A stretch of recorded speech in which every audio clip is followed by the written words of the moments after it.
This conference will now be recorded. All right. Thanks, Kevin. And thanks, everybody, for being on the call tonight. We really appreciate your time. Oh, hold on just a second.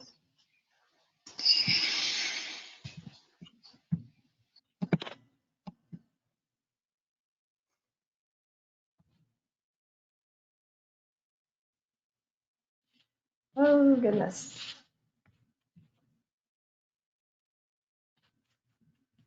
All right. There we go. So can everybody see my presentation okay? All right. Yes. Okay, so Phoebe and I are going to kind of tag team here. So I'm going to get us started, and then she's going to be jumping in as needed as well throughout. And at the end. So first, I want to acknowledge and thank Chief for his very astute and very important questions. And I think it was really important that we take some time to try and address those questions. And I expect that there are other people who probably share those same questions as well. So I think it's great to have this opportunity to have this meeting with you all and share our responses. And so hopefully, and so basically what I would say is that, so we used Chief's questions as kind of our jumping off point for how we coordinated the information that we're presenting tonight, but we'll also have time at the end for additional questions as well. So we thought it would be good to start with just an initial summary of the excavations from June of earlier this summer. As a result of that excavation, we exposed 34 burials in total. Of those, we exhumed 20 individuals. That included 6 infants and children and 14 adults. One infant did not actually have, it was a burial that we excavated, but there really were no remains to actually exhume. And so only 19 transfers to the lab, the on-site lab facility actually took place. Among those individuals, we identified several persons of interest. Most particularly was burial number 27, which, if you will see down here towards the bottom, we're kind of in the center area of the screen, but this was towards the southern area of our excavation area, the excavation block. This was an adult male individual who had multiple gunshot wounds and was buried in a simple pine wood coffin. But there are additional individuals of interest as well, including burial 26, which is an infant immediately adjacent to burial number 27. And the context and the type of grave shaft was very similar to what we saw with burial 27, and given the proximity, those two are actually more similar to one another than they are to any of the surrounding burials around them, despite the fact that we're looking at an infant and an adult. And then the other individuals of interest as well, burial 19, which is in this adjacent row, but not immediately adjacent to burial 27, but nonetheless not too far, but this is another male individual. And while he did not exhibit obvious indications of gunshot wounds, he's a person of interest in part because of the nature of his burial. So this was a rather tall individual, and he was placed in a coffin. He was buried in a coffin that was too small for his body to fit. And so his body was contorted in order to basically make him fit within that coffin. And that's a pattern that basically seems to speak to, it's a type of disrespect, but it also speaks to the fact that those who were burying him did not take the time or effort to actually construct or manufacture a coffin that was of appropriate size for him. So it speaks to a degree of expediency, if you will, of using something that was already on hand and making him fit within that burial. Burial number 15 is also of interest. This was an individual, another male adult individual buried in a simple coffin. But interestingly, and even though he similarly did not have obvious indications of trauma, He was also buried in what can be taken as a disrespectful manner, where his head was buried to the east rather than to the west, which is the traditional pattern for a standard Christian burial. And that is sometimes when you have somebody who is buried kind of counter to tradition, that is sometimes can be seen as a sign of disrespect. Furthermore, this individual had a pretty substantial amount of trash, artifacts, broken bottles, and so forth that were in with his burial. The other two individuals of interest, as you all will know, are Eddie Lockhart and Reuben Everett. We did not exhume these graves, but I bring them up to bring them to your attention because their headstones had been, we basically were able to, as part of this excavation process, we confirmed that there are in fact grave shafts that are in alignment with those two headstones that mark those individuals. Now, we can't confirm who was within those graves because we did not excavate those individuals. That's why you see the question mark there. So we can't provide that confirmation, but we can confirm that there are in fact intact grave shafts associated with those two markers. So with that, that's just basically from an archaeological perspective, just a very brief summary of the individuals and those people of interest. Phoebe, do you have some additional information that you would like to provide? As far as the overall pattern of, I mean, I won't speak more detail. I'll save some of that for the end after we describe other findings. But altogether, we found 5 adult males, and 4 of them were in plain caskets. We had 1 adult, well, okay, I should say, we found 5 adult males, definite males. We have 3 additional individuals that are probably male. And I say probably because the preservation took away the best parts. So they are probably males. That makes 8 males. 1 of the males was in a nicer casket. We got 1 in a nicer casket for sure. And then at least 5 of the other ones were in these plain caskets, and the other indeterminate ones, I don't yet have the data scoped out on what type of casket they were in. And then the remaining, we had infants and children. So 6 definite females, and then the 5 juveniles that actually made it to the lab.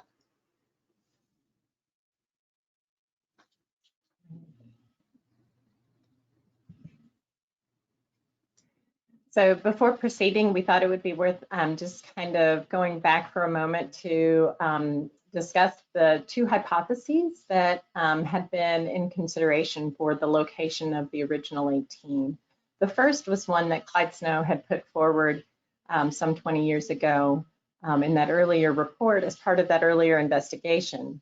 And as part of his assessment from the limited historic records, he felt that the victims would most likely be in an orderly row or rows of individual graves as placed by funeral homes. And his thinking had been that from an archaeological and a forensic perspective, if we would be able to find one individual, then we would very likely find the others in that row nearby, right adjacent to that individual. But his proposal was not as a mass grave, but was rather as a row of individual graves.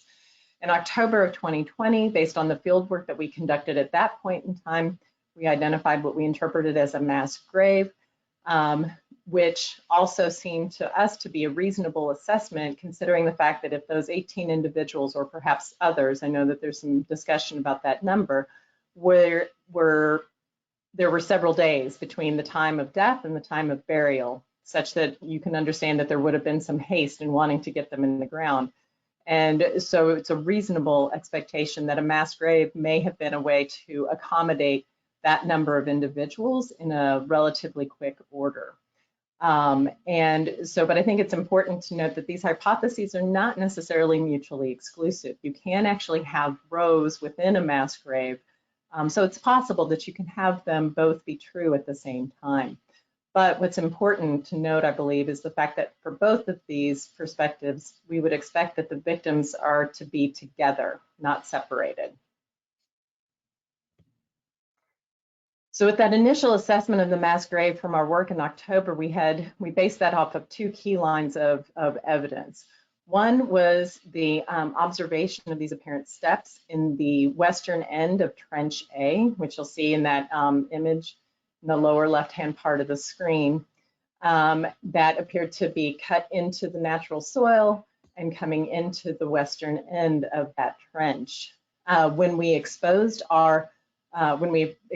our excavation as a result of this summer's work, what we determined was, in point of fact, that those steps, what appeared to be those steps, that feature comes down in on top of these two graves right here in a manner that would not actually be consistent with actual steps. So in my opinion, I'm looking at this and actually feeling that it's probably more likely an artifact of post-depositional, this was like after those burials had been put in place, and fill episodes that had come in over the top, but not actually steps that had been cut intentionally into that area to facilitate the placement of those coffins. That just wouldn't reckon. If they're coming in on top of coffins, then it's not there to put those coffins in place.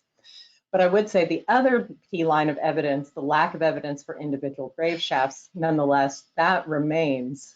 And I'll talk a little bit about that. For some of you who were actually out there, we were able to point these out in the cases that they were apparent. So in this case here, for example, this is a grave shaft for Reuben Everett. And this is coming in on just the very end of his grave shaft where his feet would be. But basically, you can see these hard lines, these nice solid edges that clearly indicate a color difference between the soil within the grave shaft and the natural soil on either side. And then here is the grave shaft, the individual grave shaft for the location that's associated with Eddie Lockhart's headstone. But these clearly indicate individual grave shafts. And here, this is one that we observed. This was outside of that main area of the excavation, and this is one that's from a side view in the lower portion of your screen. So this is not coming from the end, but coming in from the side. Again, just seeing really clear indication of these lines right here that show where you have the mixed fill from the dirt that was put on top of the coffin, and then these intact soil horizons that are on either side of it and very distinctive. But what we observed in the process of this excavation from June was we saw substantial evidence of fill that had been brought in, particularly in that southern portion of the excavation area, where it was to basically reclaim these low-lying areas before burials were placed.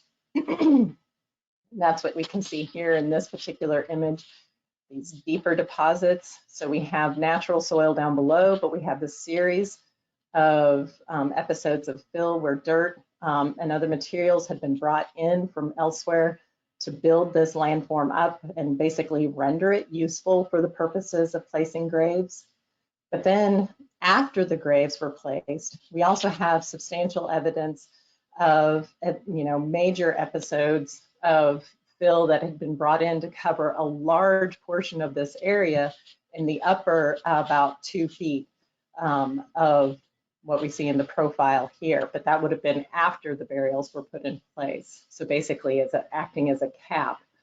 And so these are substantial alterations in the landscape. But what it also means is that the headstones, because particularly with these uppermost areas of fill that were brought in, that very likely indicates a situation where the headstones are not, that we see currently in their current position on the ground, at the ground surface, is not likely where they were originally. At minimum, they've moved up because they had to be taken out in order to accommodate that tremendous amount of fill being brought in to raise the landscape.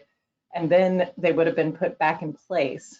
One would hope, close to its location that it had been prior to that fill being put in place. But what that just means is that we've had a lot of changes to the landscape here that make it quite complicated. But taking all of this in and this is just a really preliminary assessment, but looking at kind of how this relates to our mass grave assessment, most of the individuals within this excavation area had no indication of individual grave shaft. And that's the bulk of these individuals. Now that doesn't include these individuals here because they did have individual grave shafts, but they started at the level of the other coffins that were around them on either side and then went deeper. So we do have indications of their shafts, but it's basically intrusive into this other line of infants. And then Reuben and Eddie are also individual grave shafts as well. But most of the ones that we observed in this area had no indication of that upper indication of those individual grave shafts. And the fill in this area was consistent and mixed and also contained artifacts throughout that whole area. And the burials were evident at or just above the level of the coffins. But what we also see here is spatial separation between our persons of interest. So we have our 26 and 27 down here, Reuben and Everett purportedly up here. And then we also have 19 and 15 over here. Not in a line, not all one next to one another. And so that for us is, those are some critical points as we were looking at this in relation to what our expectations were versus what we were finding as a result of the excavation and exhumation process. So with that, basically what we determined, because of the variance between what our expectations were and what we were actually finding, we felt it was appropriate to pause and just basically digest the data that we had gleaned from this latest phase of the investigation in order that we can produce a report of our findings, but also so that we can develop recommendations for the next steps and make adjustments, because I believe that it's entirely possible that the approach that we've taken up to this point in time may not be our most appropriate effort at recovering the remaining male individuals from the original 18. And so that's where we basically, this is kind of bringing us to the point where we are right now, or where we got to in terms of the excavation process, as we brought it to a pause, not a termination by any means, just a pause. And so with that, I think, so Phoebe, did you have some additional content that you would like to add there?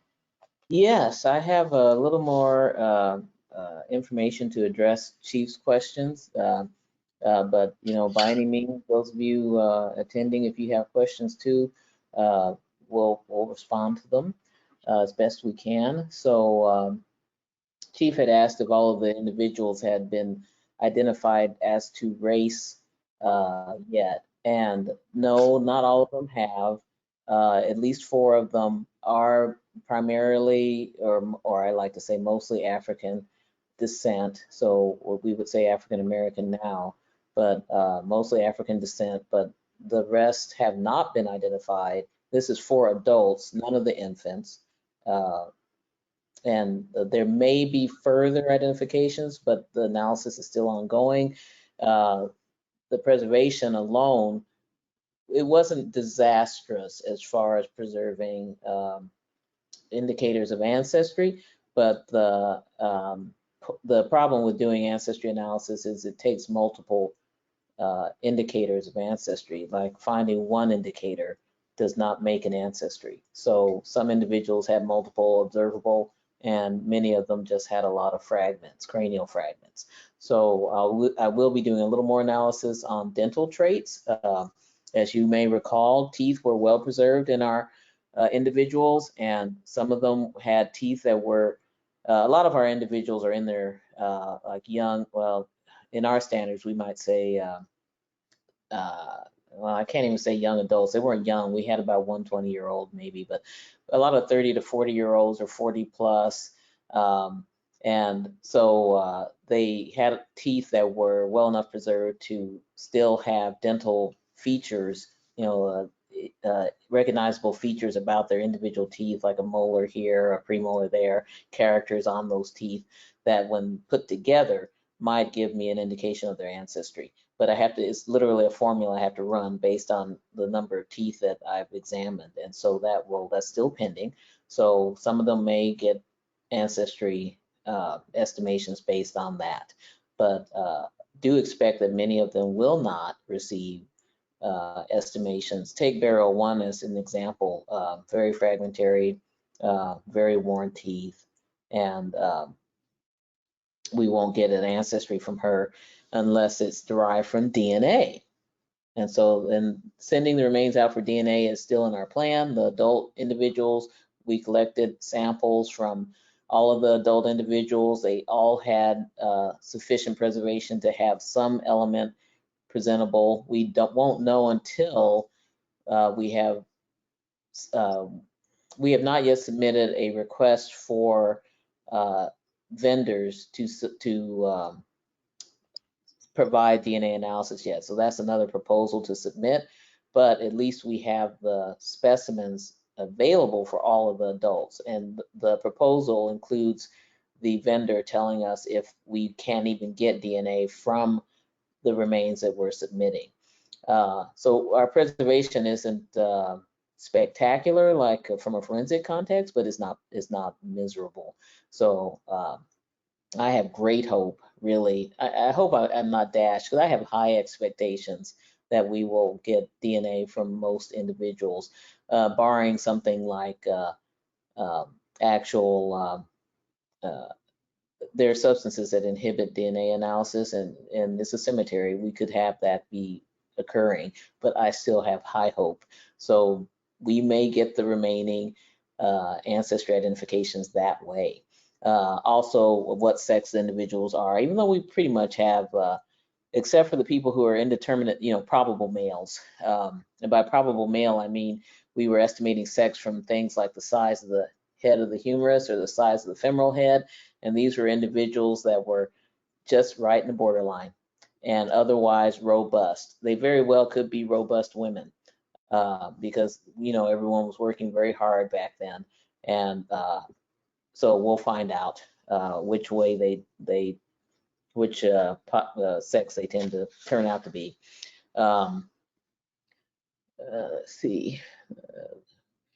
There was another question about the trauma. So Chief asked about the types of trauma, if we're limited in the types of trauma that we can observe. And yes, we are limited in that the preservation is our main limiting factor, but we're also limited in that we can only observe trauma that affects the skeleton. So that's why gunshot wounds are the focus for our original 18, because almost all of them were shot, as recorded in their death certificates. Burning can affect the skeleton. I did not observe signs of that in these remains in a definitive way. So we have yet to see if there's going to be other indications that let us know that an individual was burned, but gunshot wounds that hit bone, burning that destroys bone in a characteristic way, that trauma is very observable. Based on the preservation we're seeing here, sharp force trauma, like simple stabs, may not be observable. Certain chops will probably be observable, but again, it depends on the preservation when we get to the remains. But things that affect soft tissue, like smoke inhalation, we won't observe that. Gunshot wounds that only interact with soft tissue, like a gut wound that doesn't hit the spine or ribs, we won't be able to observe that. So only if somehow the bullet fragments inside, we won't observe it. So there are limits on trauma, but and just basic blunt force, someone struck in the head, say one time, by an object, it will be difficult to observe in the context of the kind of preservation we're seeing, unless we get excellent preservation. And sometimes we just do. We just get excellent preservation in this cemetery. So we will, I don't rule out any forms of trauma except soft tissue trauma. But we observe very nicely gunshot wounds, but not any sharp force, no stabbing, no chopping, and no signs of burning as yet in these individuals. So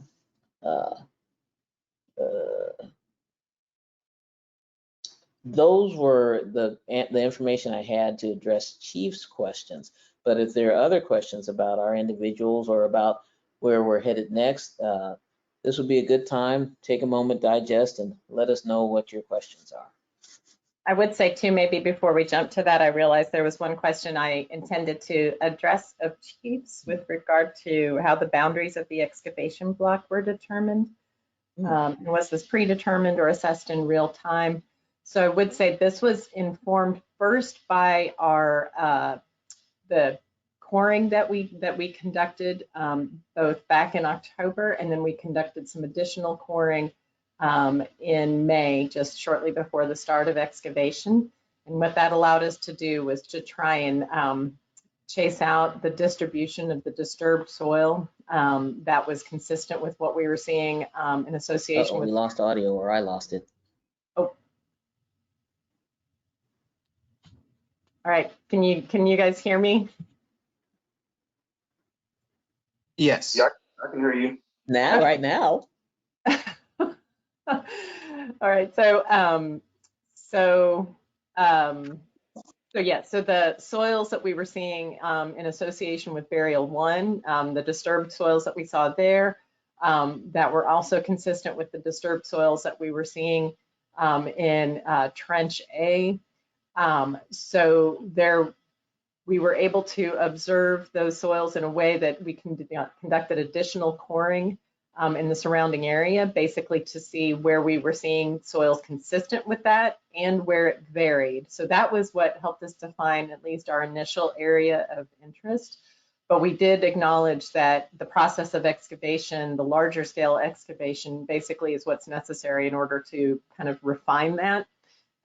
So it was kind of a combination. So it was somewhat predetermined based on the coring data.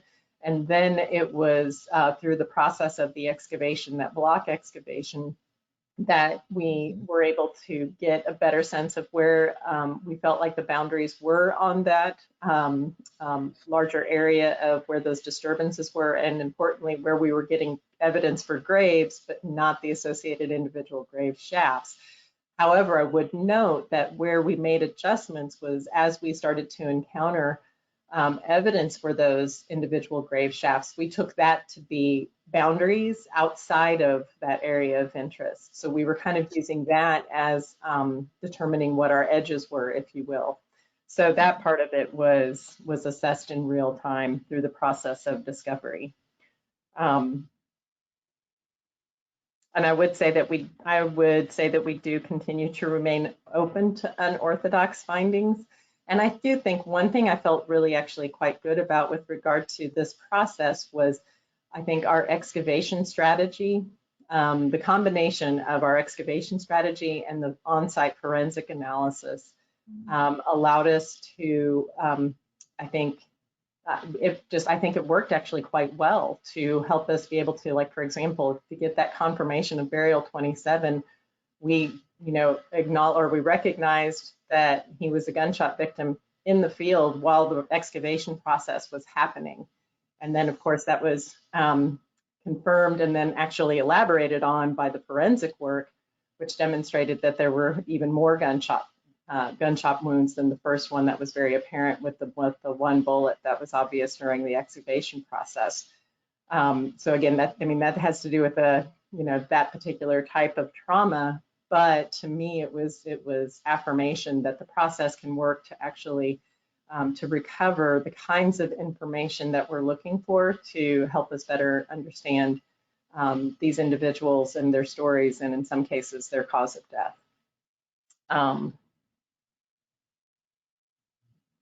And also just in terms of the next steps, timeline, and the order in which those steps will be executed, I would say that's going to be, something that Phoebe and I will be incorporating as part of the report, where we develop our findings and our recommendations. So that would be part of what we expect to be incorporating in those recommendations.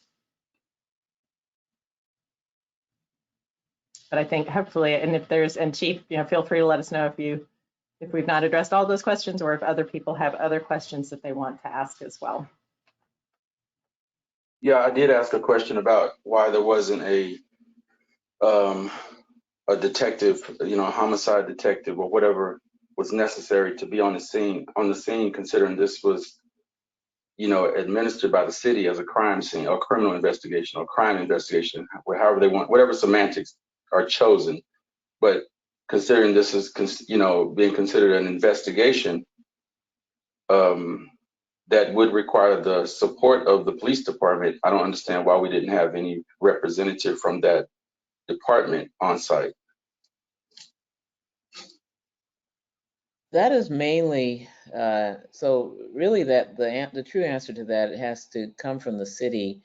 I will say though, especially after hearing from, I've misplaced the judge's name, but we had a presentation from the judge about the legal status of our investigation. And at the very least, Oaklawn itself, the cemetery, is not a crime scene. It's not a crime scene. It is a cemetery that we are investigating, looking for victims of a crime. And so that alone would be one component. But as far as the nature of an investigation, I have to let the city speak to that. Yeah, that's what I assumed, because I know recently they had tombstones turned over in Oaklawn Cemetery, and it was a crime scene. Mm-hmm. So the cemetery can be a crime scene if a crime is committed there. And considering we found a mass grave, that would make it a crime scene, in my opinion. Mm-hmm. Yeah, Chief, we'll have to, I think what Phoebe's referencing was Judge Kello, I believe. I believe that was his name, that gave the presentation. But let me, I can bring that, make sure we send that link back over and maybe get more clarification on your specific question.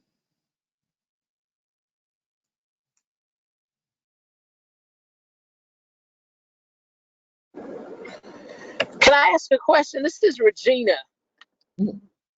Good evening. Good evening, Good evening. Good evening, everybody. I wanted just to, I think you all were saying that, I think you were saying that as it relates to how a crime scene is determined, are you all saying that the judge had made that determination? Can you hear me? Or did I lose you? No, all I right. can hear you. And oh yeah. So I imagine if someone was murdered and the body is discarded anywhere, that it's a crime scene. So I'm just wondering, when somebody's going to go back and provide the link or whatever, is it providing a link just so we hear again that the judge had made that determination, or who's making that determination? And then, and more importantly, who's to say that that opinion is the one that needs to be heeded? Yeah, I believe the determination has to come from the district attorney's office, if I'm not mistaken. But like I said, I can go back to that conversation with Judge Kello, make sure, because I think some of the questions that are being asked right now were addressed in that. But I'll just do a follow up on that. So make sure I look at the video, send that to you, and if the questions aren't answered in that video, I'll make sure to get some more insight into those specific questions, Regina and Chief. Yeah, so I'm looking at my notes from Judge Kello's conversation, and he spoke specifically to the search for criminals, right? Not about this being a crime scene. There was no remark about this not being or being a crime scene. It was strictly about finding the possibility of finding criminal, or the impossibility of finding current criminals.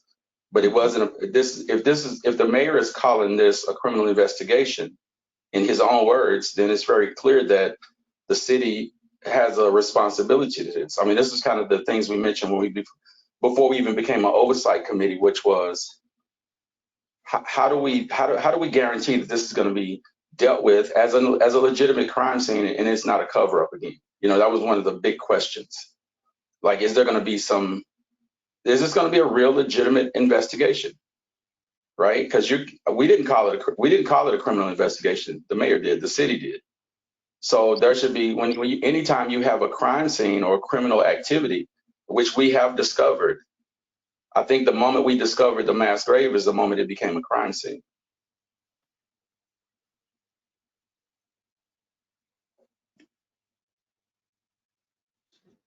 Well, this Yeah, is still, this is still really, Rodrigo, I'm sorry. It's still mainly your response. So.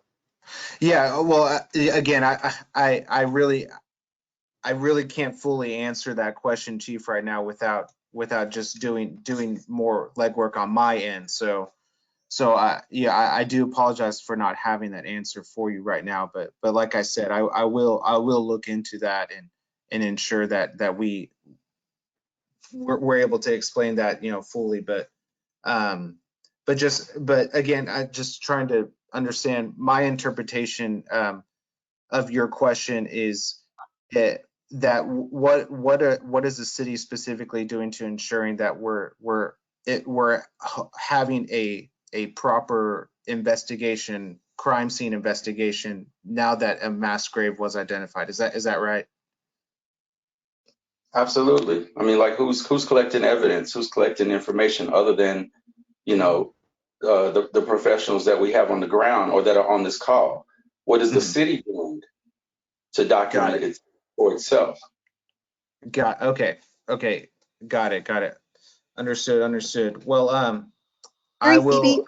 medical examiner Yeah. on site or no? No. Okay.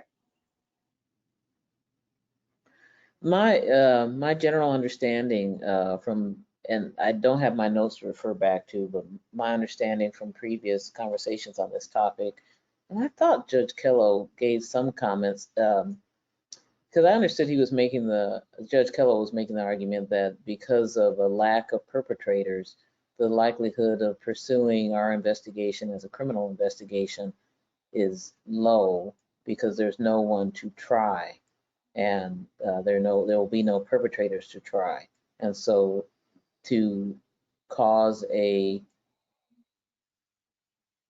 criminal investigation, you have to have a person to charge or interview, or a person a grand jury can charge or interview, and we don't have that.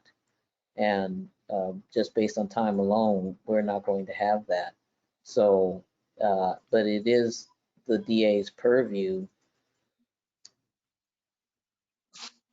But I'll leave the DA's purview out of it. I can't really speak to the DA's role. He's not here. But I will say, though, you mentioned transparency, Chief, and I hear a concern about maintaining transparency, and that should be an ongoing concern that because we've maintained good transparency. This meeting was a little late, but we are still in our habit of saying, here's what we found. So we need to keep having this ongoing habit of presenting our findings to the POC. The city gets the report. The report's public information.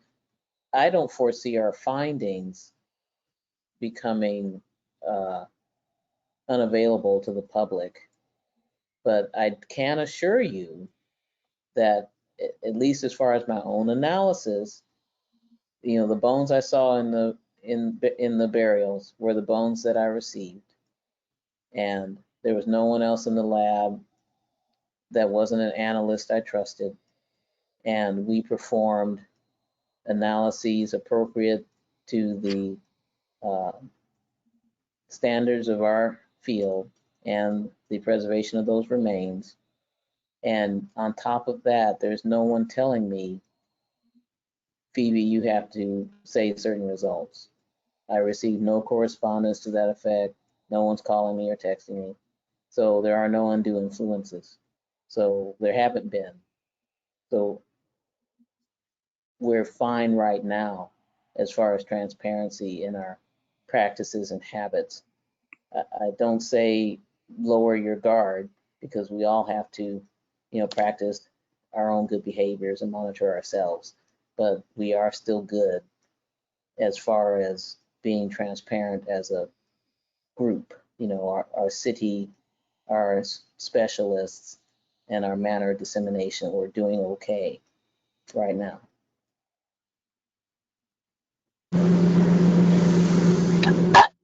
This is Regina. I just heard what everybody said, and I lost connection for a minute, but I did listen to your response to Chief. And just before we move on, as we talk about there are no perpetrators that we could point to, if the city of Tulsa and the county were complicit, then these government agencies still exist. So I just wanted to be careful as we talk about there are no perpetrators to necessarily identify. I don't want that to be lost at all in this conversation. Mm-hmm. That's all I wanted to say on that. Mm-hmm. The state too, as it relates to the National Guard. Mm-hmm.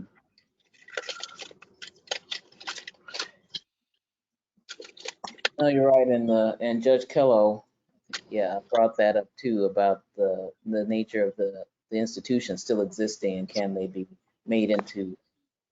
held accountable as entities? And that does happen, but that again is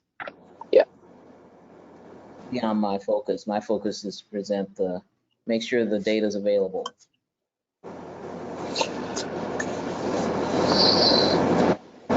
Understood.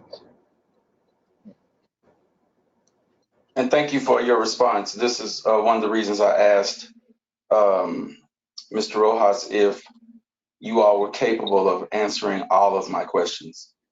And because I know that some of those are outside of your purview, right? Mm-hmm. And not your responsibility even. So we don't want to put unrealistic expectations on your role and responsibility. I mean, you guys are good at what you do. We have oversight committee for a reason, right? And that's strictly to have oversight, but we're looking at all parties involved. You all didn't initiate the deal, the city of Tulsa did. So we're saying where's the accountability with the city of Tulsa? Why is there not an investigator on ground to actually investigate, to be a part of the investigation?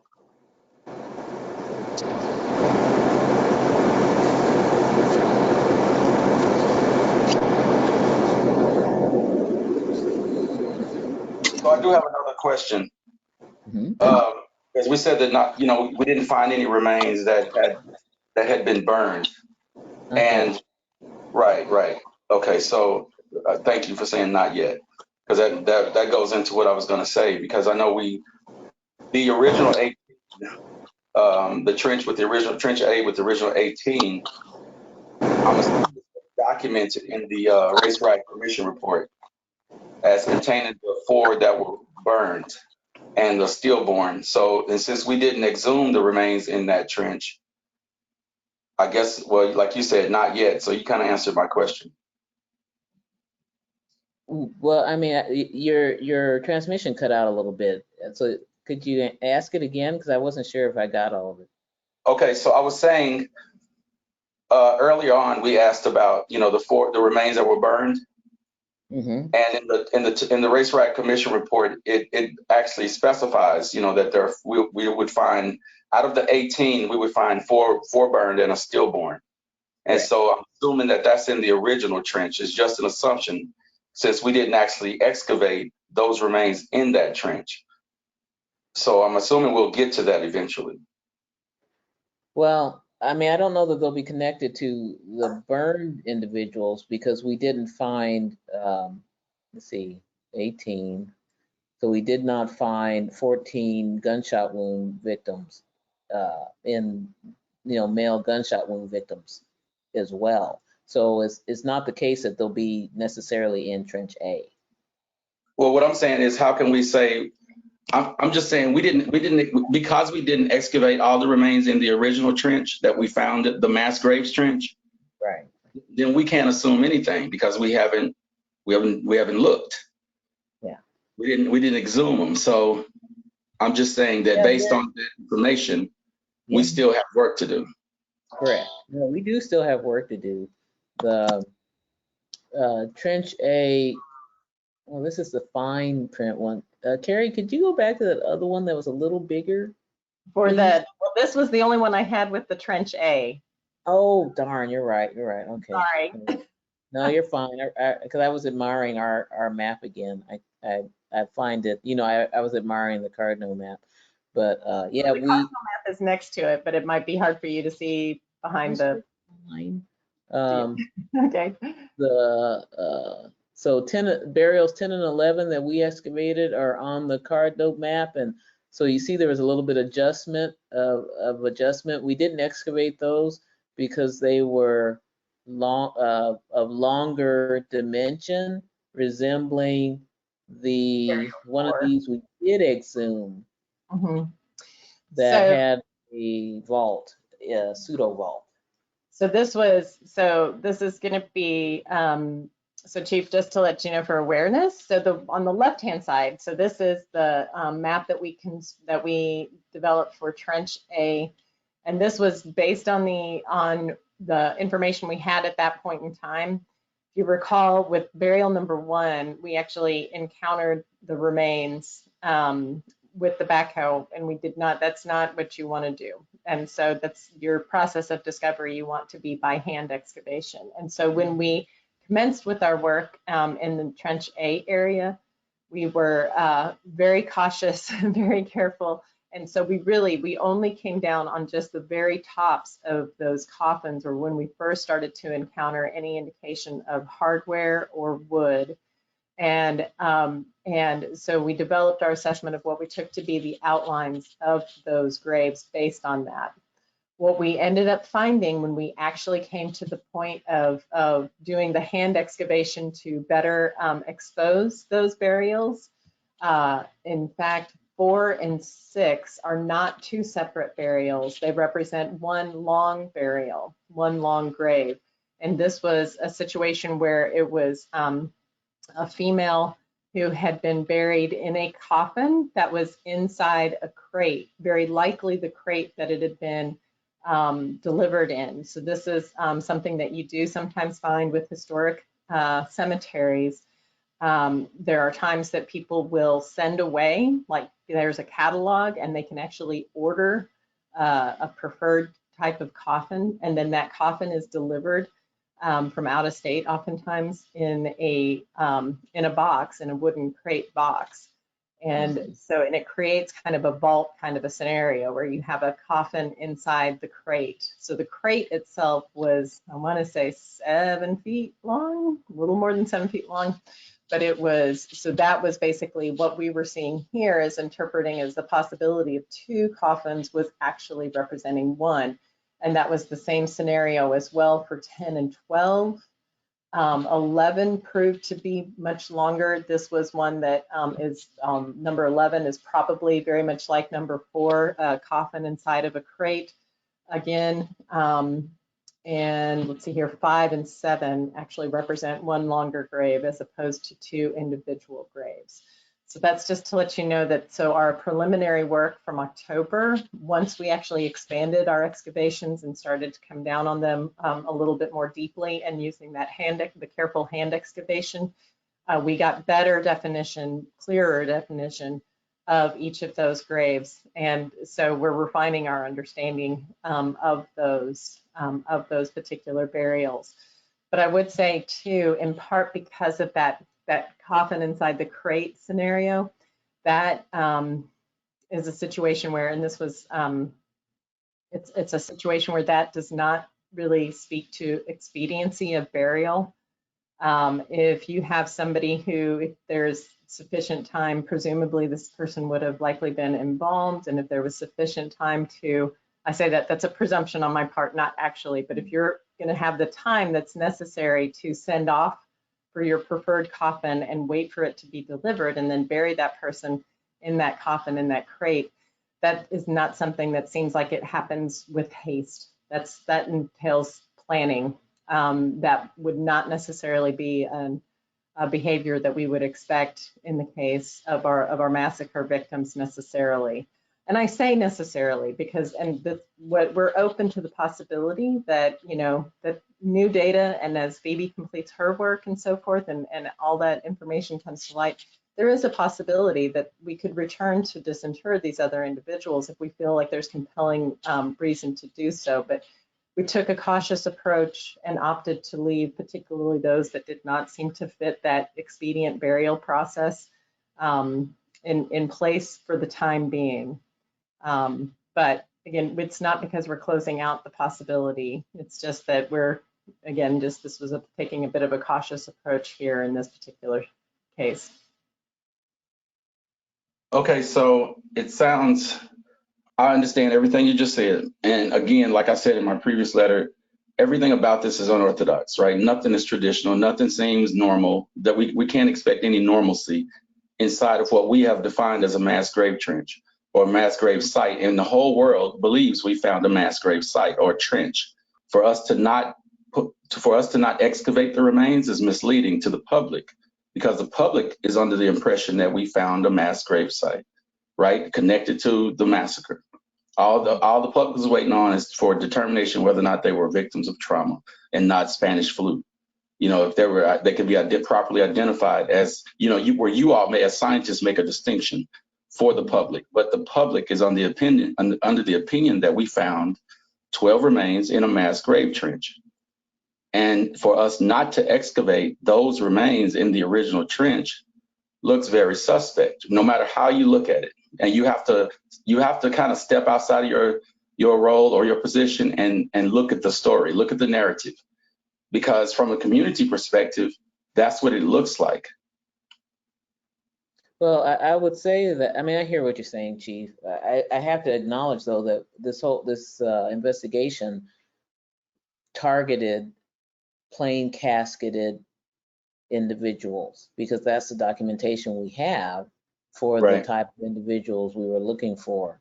And to purposefully disturb non-plain caskets when we have the target of plain caskets, I agree that we have the capacity of finding victims buried in other ways, but first we have to find the ones we have documentation for, the ones that we can read about. And I understand that the public can, lose that part of the narrative, but we're exposing people, decedents, and granted, there are whole other issues with the lack of record keeping, but we can still have some respectful exhumations by not exhuming everyone when they clearly don't match the target. And those other, Trench A has burials in it, yes. Trench A is a part of a geological system that encompasses this area, that's in this area you see. Okay, but not all the burials in that area are plain burials. And there's no lack of tradition of exhuming every burial. I do agree that that is a standard that could have been pursued, but it is not a necessary standard in the context of whom are we looking for? Males in plain caskets. How will we know we found them? Well, first we'll look for a plain casket. We have good preservation of casket hardware and lack of hardware. So why would we put energy onto exhuming non-plain caskets when we don't have an obvious justification aside from their place in the geology? And I do get it, though. I get it because I come from a tradition where we could just easily dig everybody up. And that's perfectly traditional, except for people with headstones. But they're not the target. And I just have trouble justifying personally exhuming people who are not the target if they're not the target. And we have an actual target. So that's why it's necessary, despite the public narrative, to rather than just go, we didn't exhume everyone out of the mass grave and leave it at that. We need to reinforce that the plain casketed individuals in the mass grave got excavated. And, you know, what I'm basically saying is, let's reinforce the positive, because we exhumed all the plain casketed individuals. That we did indeed do. And so in that regard, we've learned what we can from this feature involving plain casketed individuals. Thank you. So then that leads to this thought then. If what we have found does not match the target, we literally have no reason to stop digging. Because we haven't found the target. We haven't found what's documented. We haven't found what's recorded. And I think we make a grave mistake in assuming that these people are honest and truthful. The very people who committed these crimes were honest about documentation, honest about recording, honest recording. We're making a huge assumption. Like even the fact that we found something now has been considered a lie or a rumor, false information, right? Like people have denied that bodies were buried in Oaklawn Cemetery. Now that we found bodies, we have nothing but naysayers and people who feel like this is a disturbance. The disturbing thing is the fact that we have an actual mass grave in a city cemetery. That's disturbing. And the fact that nothing about this site is orthodox in any way, form, or fashion, and that we're trying to define this as if we're dealing with decent, upright people who buried victims of a crime. Like any mass grave scene, whoever commits the crime is not going to care about what somebody thinks 100 years later about how it was done. I mean, this is disturbing, period. We're talking about disturbing graves. The whole event, the whole idea is very disturbing, right? It's so criminal and hostile that we can't even look at this with any normalcy.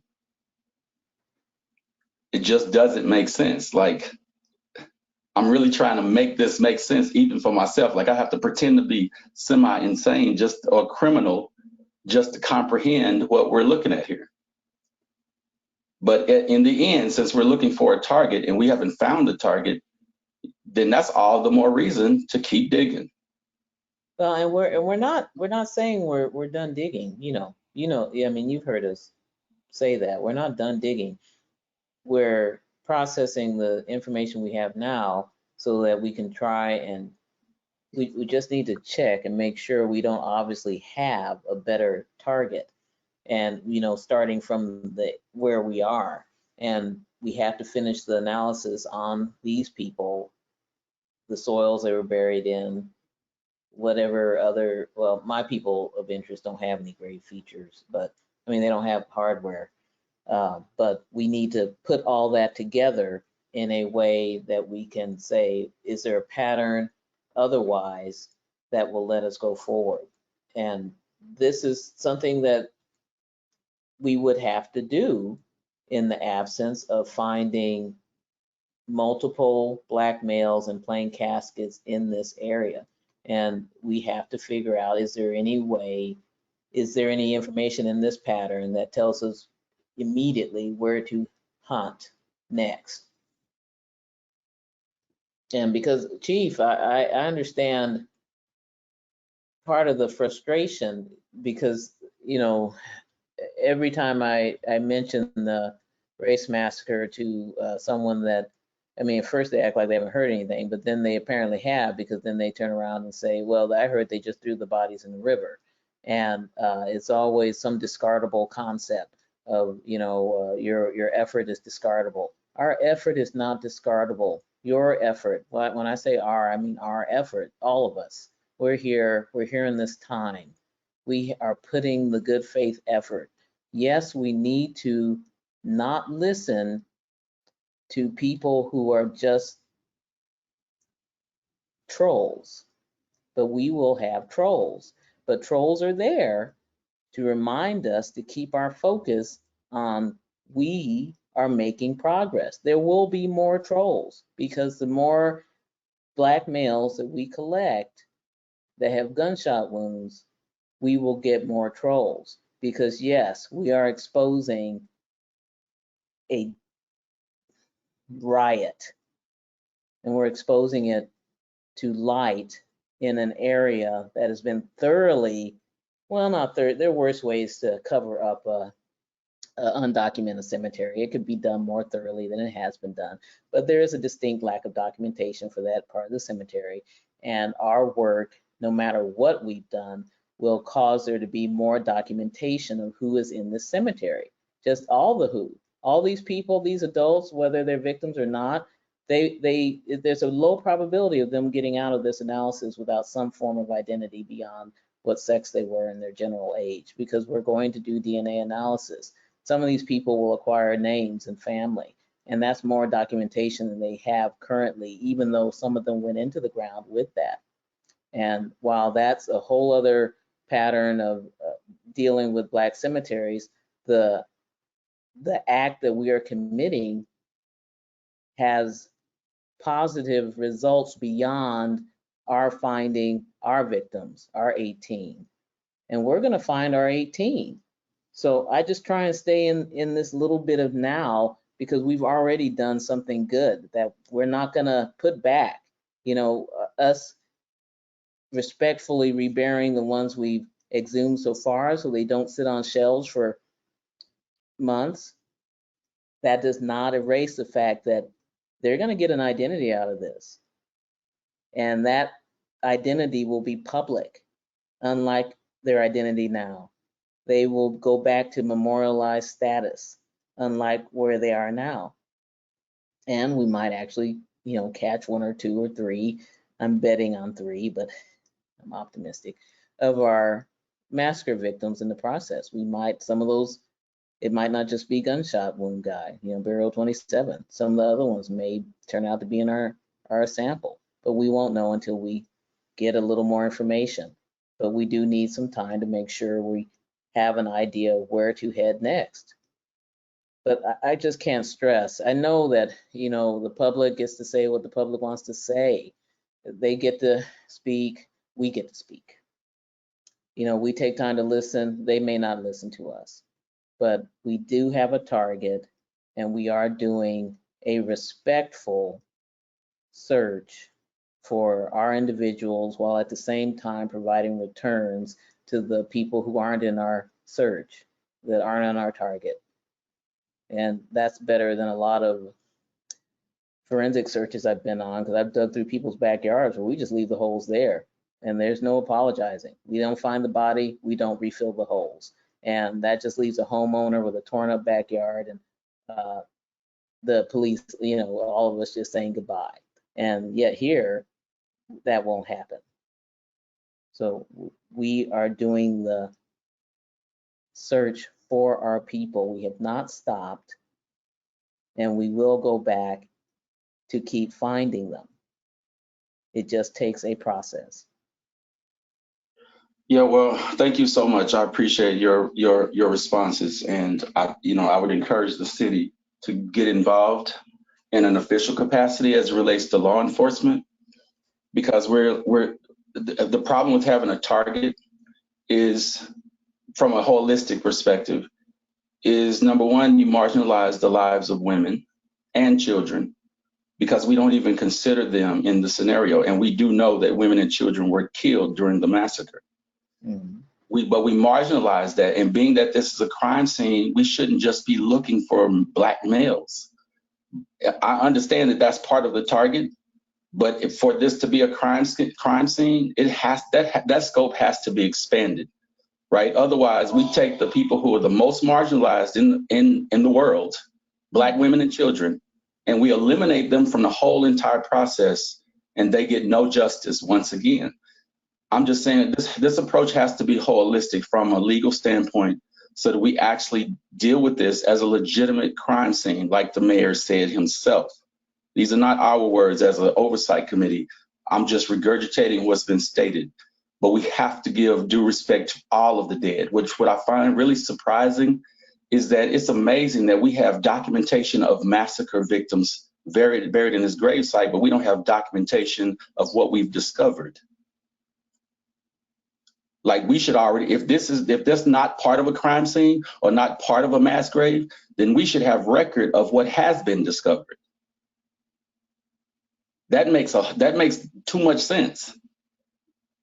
I don't follow you. I mean, what do you mean by documentation of what has been discovered? Okay, like what we've discovered so far, right? Mhm. Is there an assumption that they're not part of the mass grave? Because I'm hearing language like we're disturbing graves. You mean from the public? No, I mean I heard it on this call when we talked about the ones that were in the what is the box, that the coffin boxes. Oh, the vault. Yes, yes. Okay, I've heard that language was mentioned, like we're disturbing. We're disturbing. Okay. So what I mean, what I'm saying is, if we exhume the burials that are in those the shipping crate type vaults, they aren't on the target. So what is my justification for exhuming them? So I could argue they could be in our sample if there's an atypical burial, but I do have a target of 18 black males, and it is more efficient and just reasonable to expose burials that belong to these plain casketed individuals and not individuals that are in fancy caskets. And so, I mean, I hear what you're saying about the marginalization. That is the scenario that historically I'm operating on is a minimalist history. And by that, I mean, I've read several historical accounts in the newspapers from the time. And while I agree that reporters vary considerably in their reliability and is often low, I am basing my search on that history. And that history at least points me towards Oaklawn, Black Potter's Field, males, 18 of them, and plain caskets. So finding those individuals is a priority. I'm not saying there can't be more, but I don't have a basis in this cemetery for searching, for pegging, labeling non-plain casketed individuals as part of our group until there is evidence that indicates that. So I do limit my scope a little bit to evidence-based features, and that evidence is historical. I do give it some wiggle room because it's historical, and I did not write the history. And what I have done and am doing is reading the newspapers from the time just to see what people say about how Oaklawn is used. And when I get enough information, if that usage is contrary to how we see it used in 1921, then I have a reason to think we need to expand or contract our focus, the target. But I'm gathering that kind of information, but I can say that I've read reviewed all of the Indian Republican. I've reviewed all of the one span of the limited span of the Tulsa Star, and I've reviewed a decade or so of the World and the Tulsa Democrat from the origins of the city onward, just to see what they're saying. And that picture we have here from Cardinal of these graves, this kind of layout in this cemetery, that's the kind of usage I'm seeing historically. So while I hear, and what I mean by that is that the Black Potter's Field should be an area of individuals interred and adults in rows and infants in rows. And that is what makes individuals 26 and 27 a particular interest, by the way, because of the orderliness of this particular part. but it also makes me hypothesize that when we find the original 18, there'll be some next to each other, there'll be some not next to each other, because there's a pattern to how people are laid in the cemetery, and they will be in part of the pattern. It's not, well, yeah. Okay, so not just that, you have two different cemeteries, two different funeral homes who buried those remains, right? So you're talking about two different funeral homes who probably did things different. Well, they didn't actually burials. Mowbray, that's it. The sexton and the grave diggers bury. The funeral homes funeralize, so they provide boxes and transport to the cemetery, but they don't dig the graves. The charter of the sexton. Then this is probably a language issue within the report. Okay, the other thing is we have photos of remains that were picked up in really nice coffins. The victims who were picked up in really nice coffins, you can get those from Kevin Ross because he shared them with me. Yeah. So we can't necessarily say that a nice coffin does not identify a victim. No, well, and I have discussed this, that container that Kevin showed me this image of a truck bed that has two wicker looking, so woven structured containers, right, domed lids and leather handles. There is one such container on display in the Love Me Two Times store in Tulsa if you want to go see one yourself. I don't consider it to be a casket, but a transport vehicle for remains. You load the remains in there on their way to from the cemetery, or to or from being placed in a casket. But right. And I say that because of the nature of those leather handles, and that is the wicker construction. It's a transport container, not a casket, not for a casket for burial. I'm not, a funeral director, so we could ask a funeral director, what they would call that container, but that construction alone, the woven structure, is not like any of the kind of containers we've encountered, the many containers we've encountered so far in Oaklawn. The kind of casket hardware we're seeing is more traditional wooden box with hardware applied to it, metal hardware applied, or the absence of that for the plain caskets. Wooden box with no handles, nothing applied. And I get it that those boxes exist, but they're not the kind of containers we saw in there that were fancy containers. And it's not from my reading so far, and I mean, this is something any of us can do, but it is time consuming. You can go back to the newspapers, who gets buried in Oaklawn Cemetery. It changes over time. I'm not going to go into the details yet, but I will say that if you want to be buried in Oaklawn Cemetery without a record of your burial there, die by suicide, be certain infants, but not many of them, or be Black and not have money to buy your own plot. And those are so far the people, white and Black suicides, mainly white suicides, they get buried or be buried labeled by the city. If your burial's by the city, you have a lower chance of showing up in the register for people buried in Oaklawn. So, that's just a pattern I'm seeing. And we're looking at a field of people with no records. Okay, thank you. My last final question or thought is, if you have those crates in Trench A, I would be more inclined, based on historical record, because what it made me think about is Clyde Eddy, and how, as a little boy, he said he saw bodies in crates. I thought the exact same thing, Chief, honestly. And when we first encountered that was precisely why we did go ahead and exhume that first one.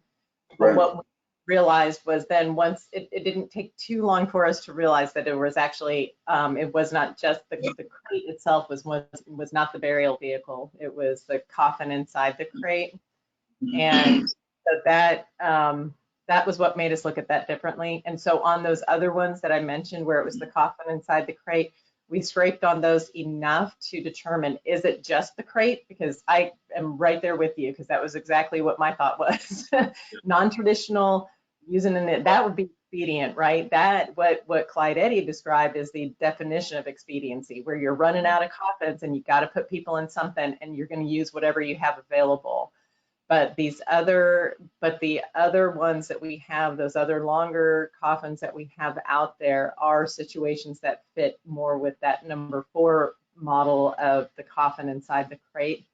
And that was why, that's just why we held off on those, because if that was an indication then of a shipped in coffin as opposed to an expediently used crate, those were 2 different scenarios. But if I can just for a moment beg the time to be able to just explain one additional thing that I think is really critical.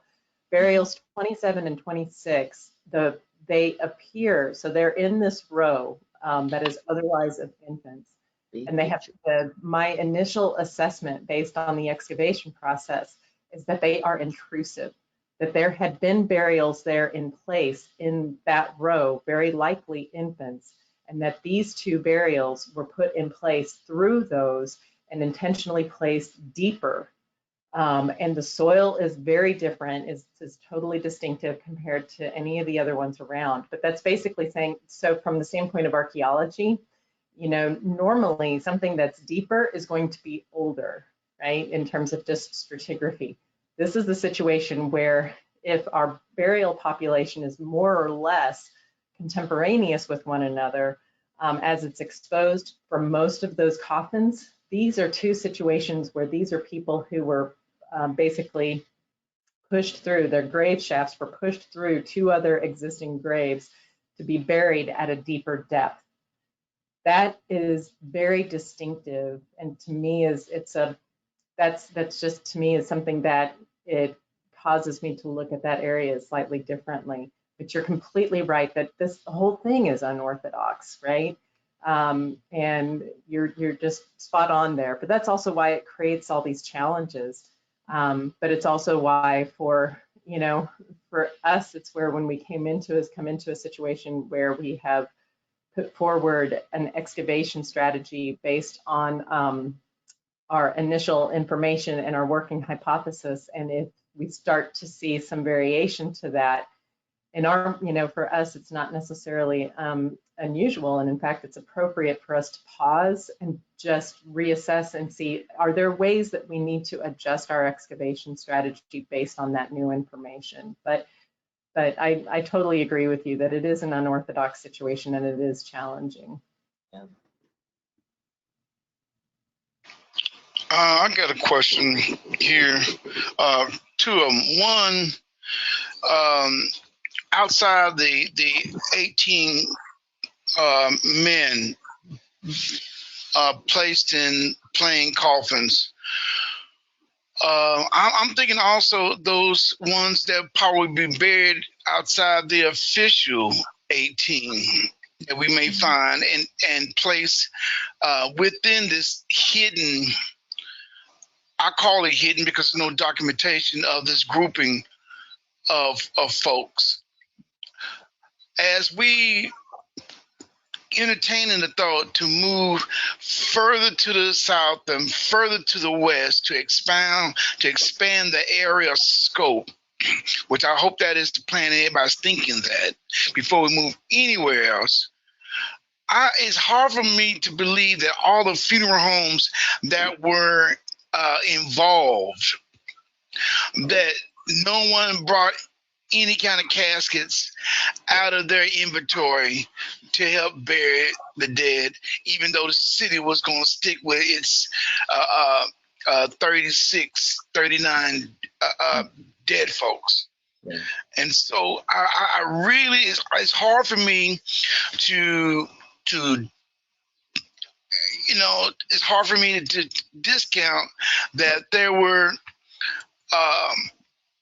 some coffins that were used that came from the funeral homes that were used, but the mindset of 1921 officials to separate themselves from the actual folks that were actually killed, identified best by the wooden coffins of the 36, 39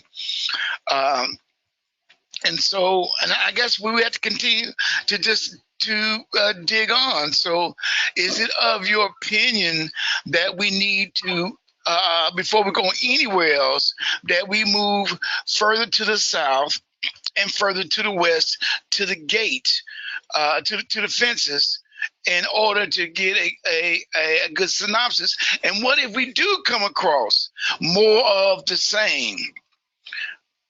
Is it our hope that's possibly splattered doing this, that we'll find them in different spots, the so-called 18, that might be intertwined? They might be intertwined in the undocumented paupers area. Well, I can say that I think, at least our initial assessment anyway, is I think a southward expansion seems appropriate based on based on the initial information that we have at this point in time.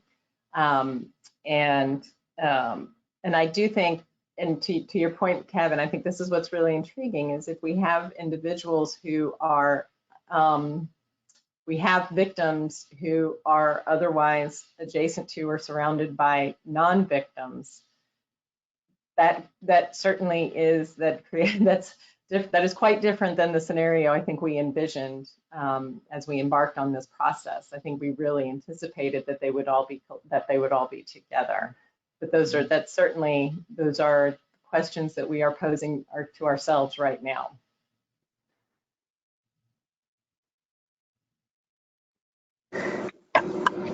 I'd like to ask a question, you guys. When you were talking about, you noticed two bodies, the remains were deeper than other remains, and I'm thinking over a period of 100 years, is it possible? Of course it's possible, I guess. I'm just thinking about, is it possible then that those that had been originally buried in rows, if that happened, that could have been disturbed and rearranged somehow, or bodies placed beneath them or above them? So what went in 100 years ago has been disturbed and room was made for others. That's that possibly originally they did go in rows, and then over a period of time, because there was no room, and we know oftentimes even today people are being buried on top of each other, which they should not be. But when you're talking about an area where there was very little regard anyway, so that's one thing I was going to ask. The other was, I know that you all had talked about some of the graves having, wording. We had talked about that, Phoebe, in terms of, something. We know that they did not have time on some of those. I think one of them said "my darling" or something, right? And we know that if the burials were illegal during that period of time, that short period of time, that no one had time to do that in those 2 days. And well, they weren't even allowed, let alone have the time. They weren't allowed to have the burial. So, so when it's from where you sit right now, what are we looking at in terms of, you guys were talking about reinterment and possibly something happening on the 30th or whatever. What happens with that scenario if the "To My Darling" is not a race massacre survivor? I'm sorry, victim perhaps. Then what is the plan, or what is the thought process in terms of reinterment, and why would that, and I'm still going to continue to say, as I've been saying for 2 years, I do wish that we would have been also really primarily looking for evidence of a mass grave that had not already been documented. So again, the whole Clyde Eddy thing, every time I'm on one of these calls, I say the same thing for 2 years. And I know it's fallen. I don't know what kind of years it's fallen on, but I know it hasn't happened. So those are my questions.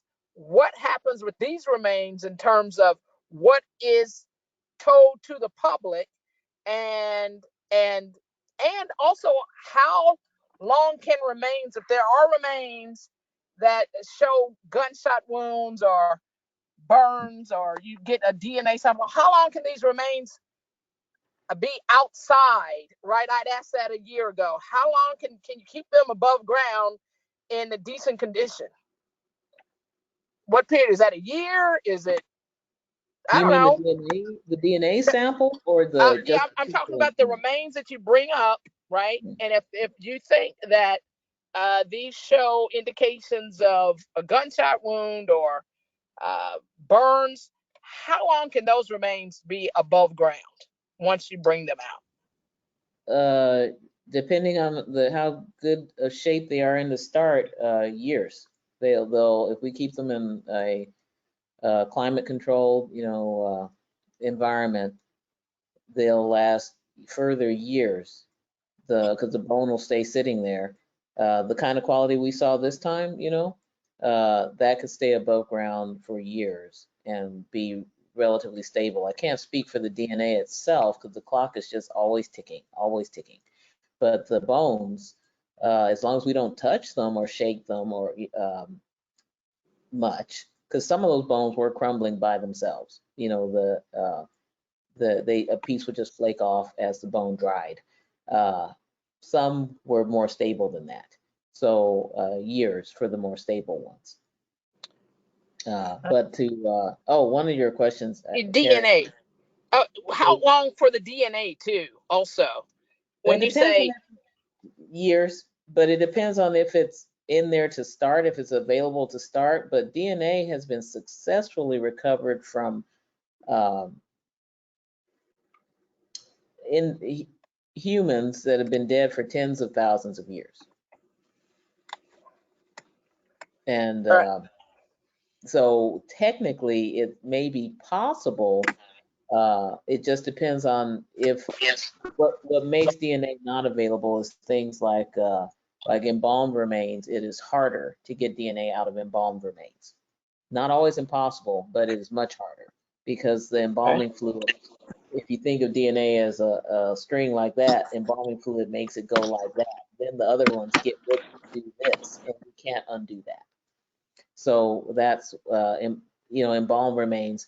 We chose the parts of these individuals that are most resistant to embalming. So that's why I have a lot of hope. But it's like if the DNA is available, we have the best specimens and they are stable. They're shelf stable until we find out if it's extractable. And you are able to knowing that, well, it was reported that the remains were not embalmed, so you can tell from just looking at these remains which were embalmed and which were not. No, I can't tell that. They're fully skeletonized. So embalming, preserves the soft tissue. And right. I have my suspicion which ones might have been embalmed. I suppose that if you got a nice casket, you got embalmed too. That's not necessarily the case, but funeralizing, some of them might have been embalmed, and they were embalming people, but we did not find any we didn't find any special case embalming signs of embalming. We didn't find that. Mm-hmm. But you asked another question about the intrusive, where we didn't observe, and most of this is a Carrie question, but intrusive burials, blowing through other burials, or we didn't find bones in the backfill, and that's a good sign. In the fill dirt, that mixed fill, it didn't have human bones in it, and we didn't find bodies on top of bodies. We dug to, we call it sterile. So after we took out the casket, we dug underneath there to make sure there wasn't someone underneath there. And we didn't find anyone underneath there either. So, but I'll let Karen. Yeah, and I was going to say, so apart from, so 26 and 27 do themselves appear to be intrusive, but your question is a very good one, because that's actually not at all uncommon, and especially in historic cemeteries. And so we were very cognizant of and keeping a watchful eye for that, Yeah.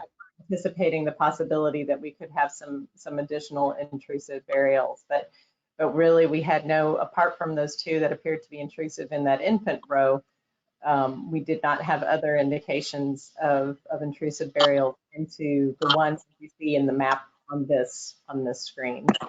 I wanted to ask you, you mentioned a contorted body, contorted remains in number 19. And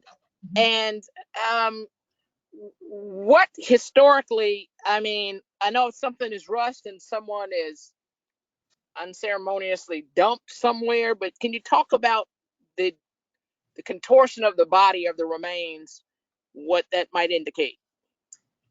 So other than the obvious, and are you looking at some of the other bodies in there, if they were laying more reposed and more straight? I don't know if that's what I'm asking. Yeah, and this will be something that, especially once we get the report out, we'll be able to actually show you the images so that you can see the position of the bodies. But in some cases, you know, so their hands were placed in a manner that would have indicated a position of repose. This was an individual who, in burial 19, so the expectation would be is if you have a pine box, it's relatively a relatively easy thing to construct it of a size that will accommodate the person that you're burying. It should not be an overly big ask to actually have it build to suit, so to speak. So the fact that this individual, his head was really crammed over to the side, and he you know, he just really did not, he was not in a normal position, but he was clearly made to kind of fit into a coffin that was of a smaller size. So that's a kind of situation that would speak to the fact that whoever buried this individual either did not have the time or did not take the time or did not take the concern to construct a coffin of appropriate size to suit this individual.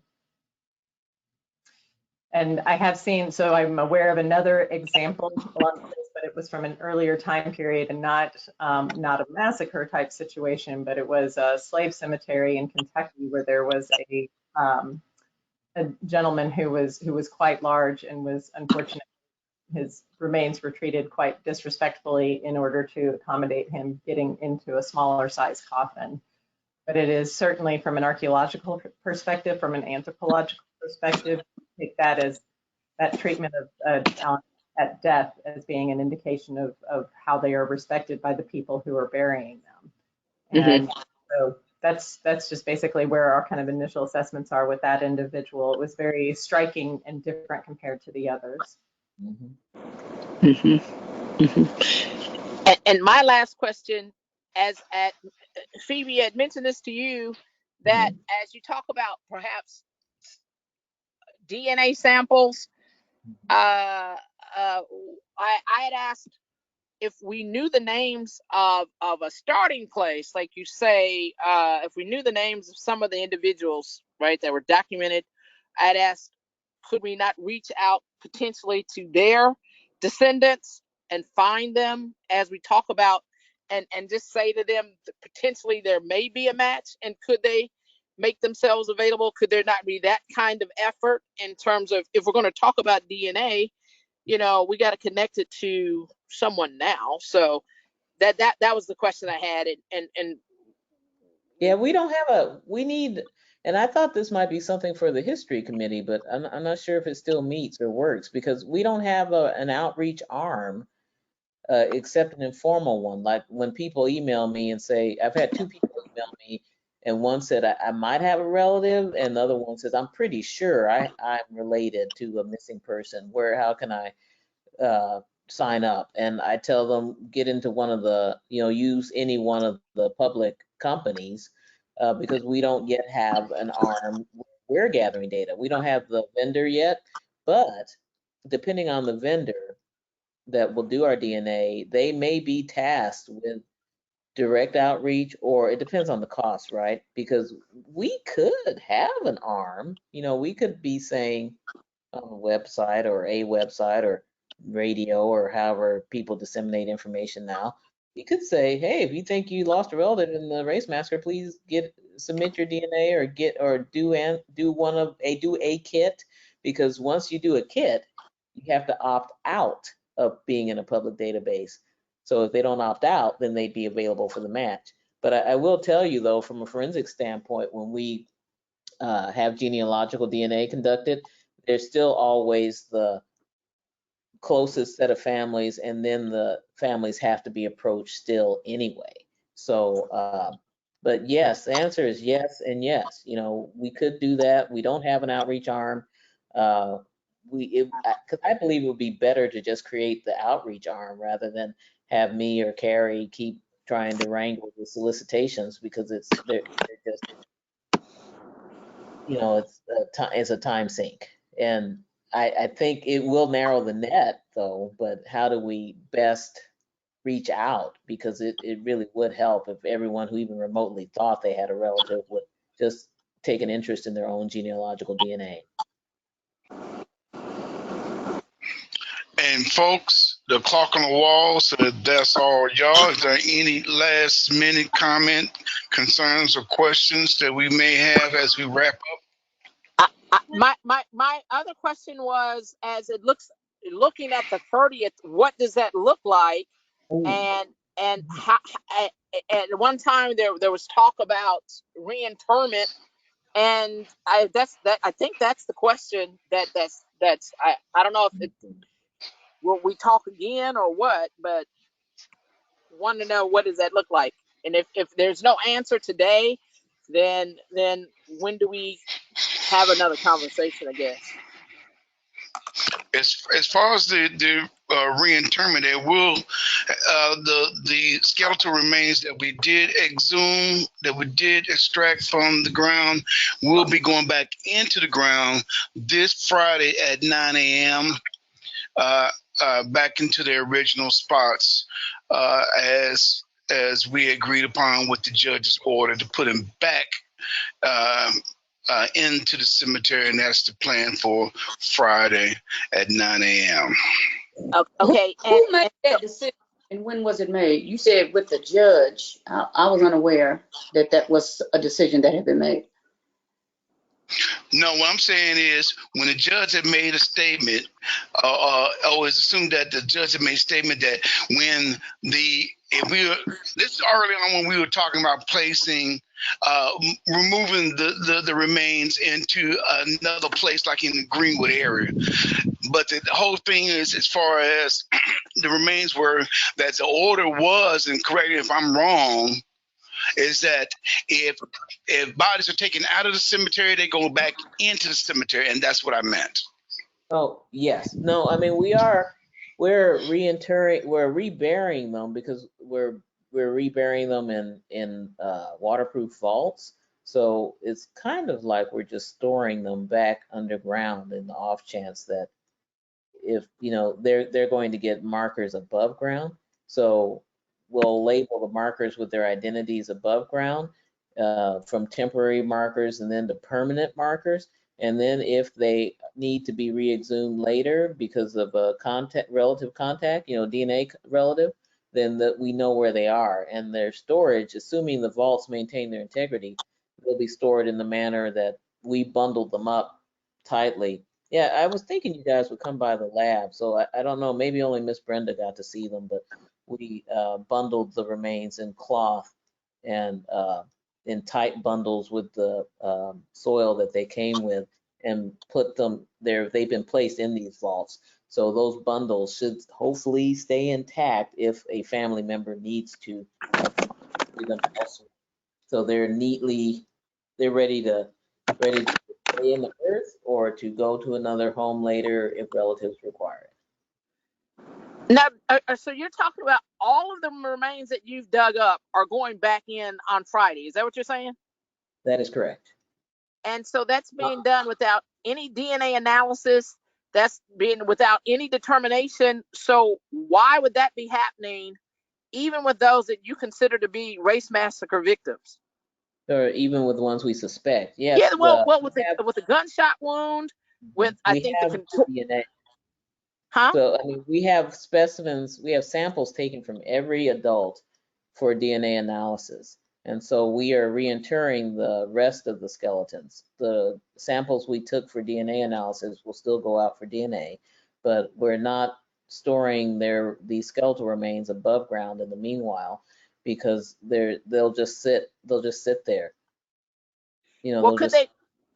And so when was that decision made? Because it seems then I thought there was some question about the fact that some of the others were not deemed to have been part of the race massacre event, but for those that is a possibility or a stronger possibility than some others, because there's so many questions, and if these remains can remain above ground for a while, why are we putting them back in the ground on Friday?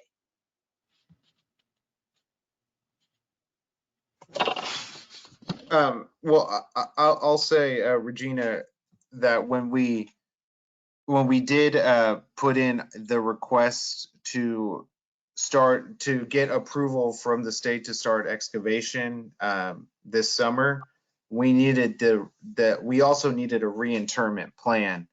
And as you may recall, I want to say it was probably maybe in February, March, we made a decision to temporarily reinter all of the individuals back into Oaklawn, after the excavation was over. So that was what the decision was made. I think also, to your point about why wouldn't we just keep them above ground? I think the decision was made that it would be best to put them back into ground to take all the DNA needed to clearly put markers to identify everyone, and then to temporarily reinter them back into Oaklawn. So again, I think that was maybe in February or March, but who made the decision? Did the oversight committee make the decision, or someone else made the decision? No, that was a recommend. That was what we needed to, as an oversight committee, we needed to make that decision to proceed with the excavation. And so that was the decision that was made. That was the proposal that was put out to the oversight committee, and the decision was made to have this temporary reinterment plan in order for us to proceed with the excavation in the summer. But did we say when the reinterment would occur? And I think the question is, when you said when the excavation was over, if we are still saying, why are we considering the excavation to be concluded if there are yet more remains to be found? And then who says then that those that are particularly, and when you say we're going to put markers on these remains, what kind of markers are you talking about if you don't even know who they are? Is it going to be like markers of the unknown, or what do you guys got planned? The temporary marker will record the burial numbers you can see there, and because they have we have a satellite location for each burial, so we're not gonna lose them, but we'll still give them the above ground temporary marker that is standard for a burial. And then once we have more information, even if we don't have more information, once the DNA comes back, even if no ID comes back, they get a permanent marker that may still say Oaklawn unknown, last visited June 1921, black male in his 40s, gunshot wounds. Well, okay, we won't put that part. Maybe we'll put something. So what do you do with the other remains that you have that you don't think were part of the event? Everybody gets a marker. Everybody gets a marker. And so, but isn't that a little disingenuous to the public? Because the public will be thinking that, oh, these are some 20 remains that were race massacre victims, and everybody on this call knows that's not necessarily the case. That has not been proven. Right. So why would we give that illusion to the public by having all these ceremonial markers, which, you know, I don't know who decided that or how you decided it, but I'm really, really kind of surprised right now that all of the remains are going to be treated the same.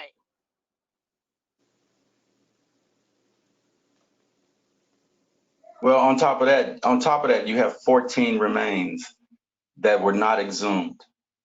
I mean, we're just completely discounting 14 total remains for whatever reason. And they're going to get covered up and buried, and it doesn't match what the mayor said we're going to do, which is we're going to do everything in our power to find out who these people are, no matter what, because that's what you do in a crime scene, in a criminal investigation. It may not be what you do in a scientific dig, but in a crime scene, that I see a conflict of interest. And if we commemorate now and we continue to dig, we're going to be doing another commemoration until we find what's within the scope, right? And so we keep revisiting this trauma and doing this incomplete search. And to me, that seems like a waste of time, a waste of energy and effort.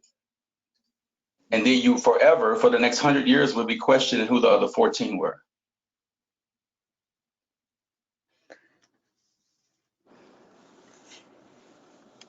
And the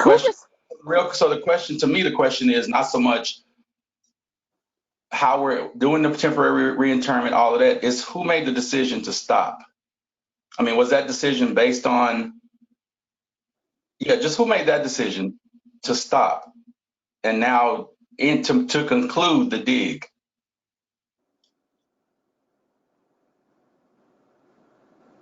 Yeah, I have no information for you on that. That's problematic, because that means we don't have to. Go ahead, Regina. No, and I was going to say, when the judge said when the excavation is done, then the remains go back in the ground. Well, who said the excavation was done? That's what I'm asking. I'm saying the same thing. We're saying the same. I don't think anybody's providing answers, you guys, even on this, right? Whoever's on this call, we're not getting those answers. And I think when Kevin just said very, very definitively, it's happening 9 o'clock on Friday morning. And I'm just hearing that you guys are putting markers out on every remain that you had, as if so none of this is making sense. But what's really not making sense is that you guys are so certain about something that's so uncertain. I can only speak to that the individuals we did exhume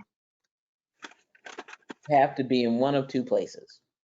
They either stay on a shelf or they get reburied, and then we move on to the next set of individuals.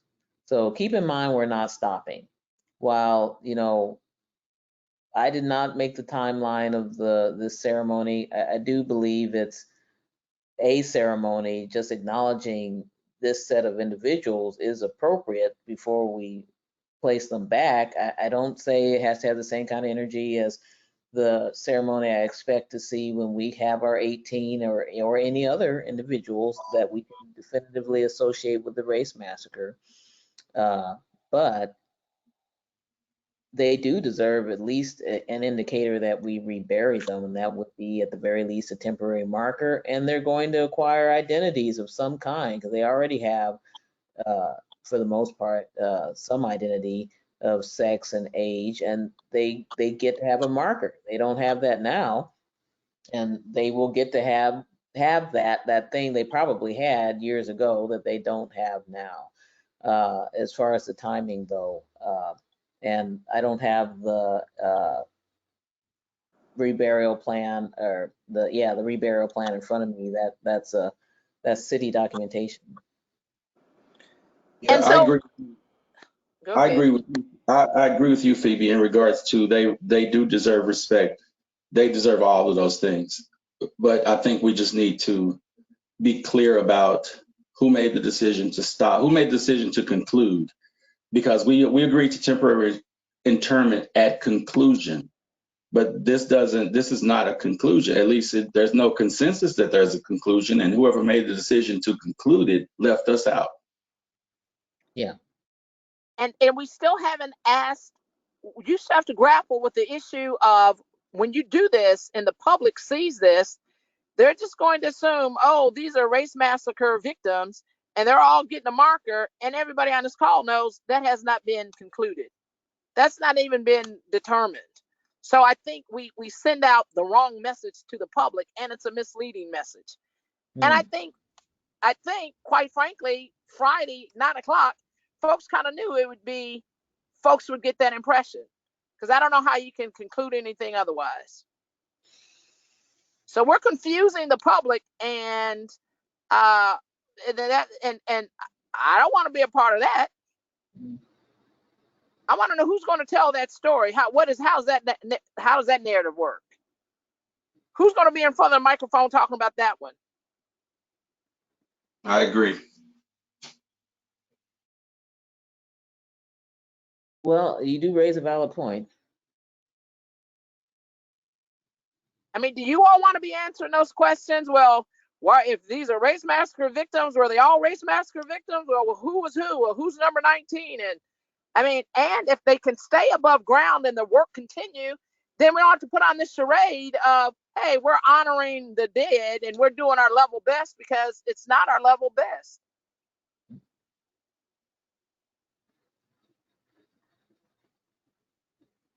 Mr. Rojas, do you know who made the decision to stop? No, I do not. Nor do I have any information why we chose the date of this Friday. It was told to me that it needed to be done. I said Mr. Rojas.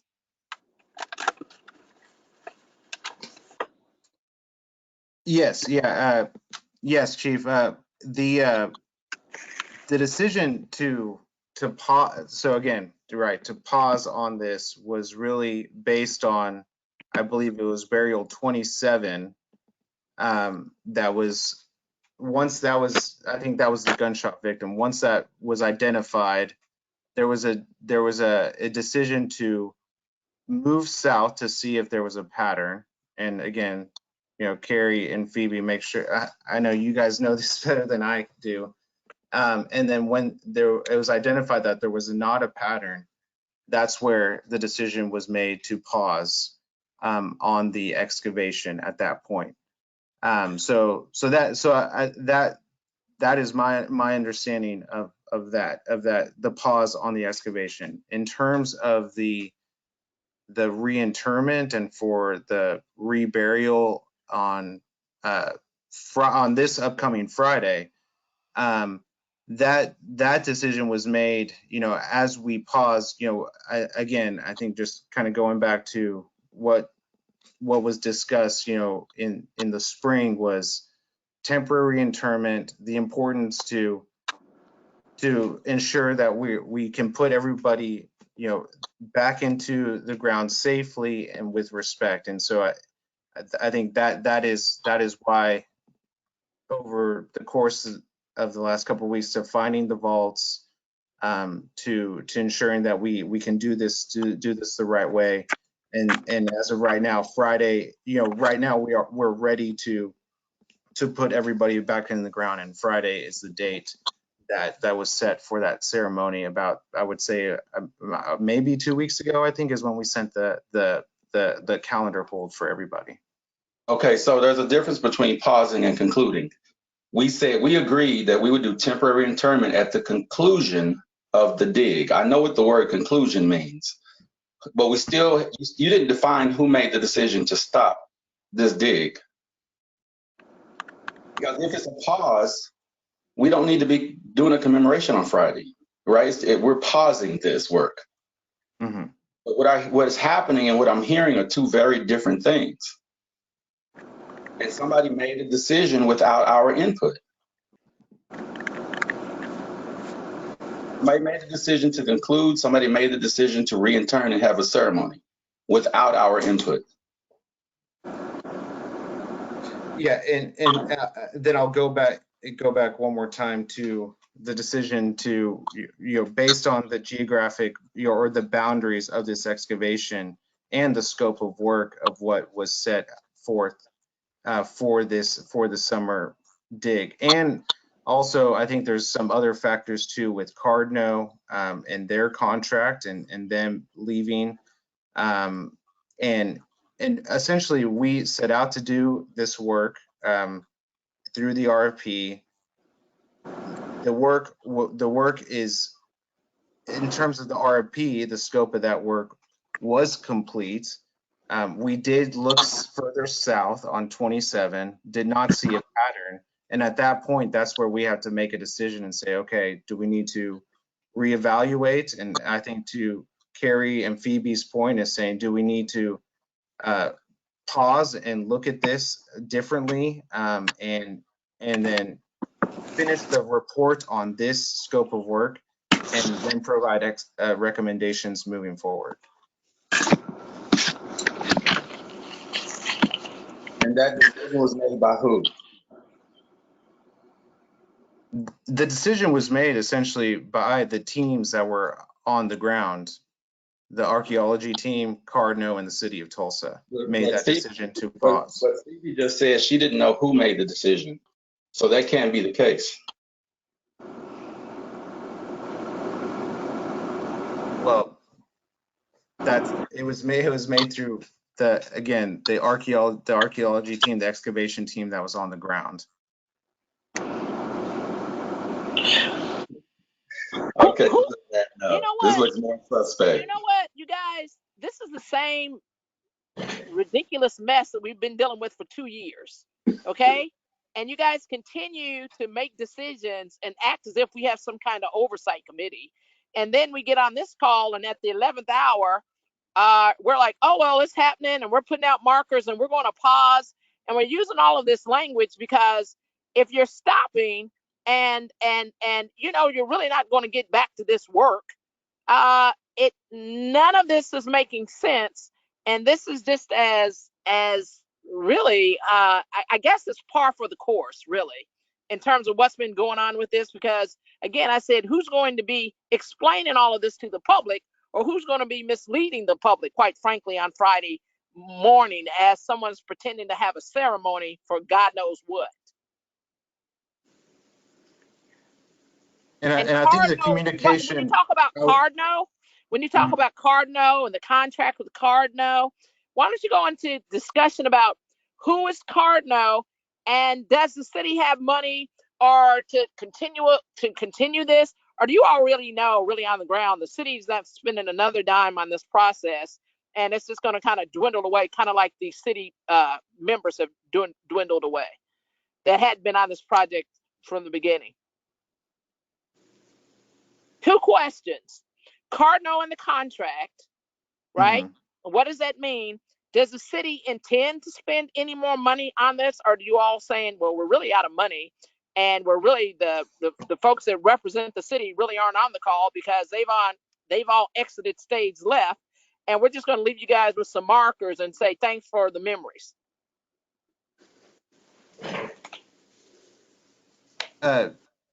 Carrie, do you want to explain who Cardno is? We know who Cardno is. I mean, I don't think that's a problem. We've been on the ground with Cardno. But I'm saying the contract. They're talking about timing and the contract. Right. That's what I'm asking about. Contracts usually have some kind of money attached to them.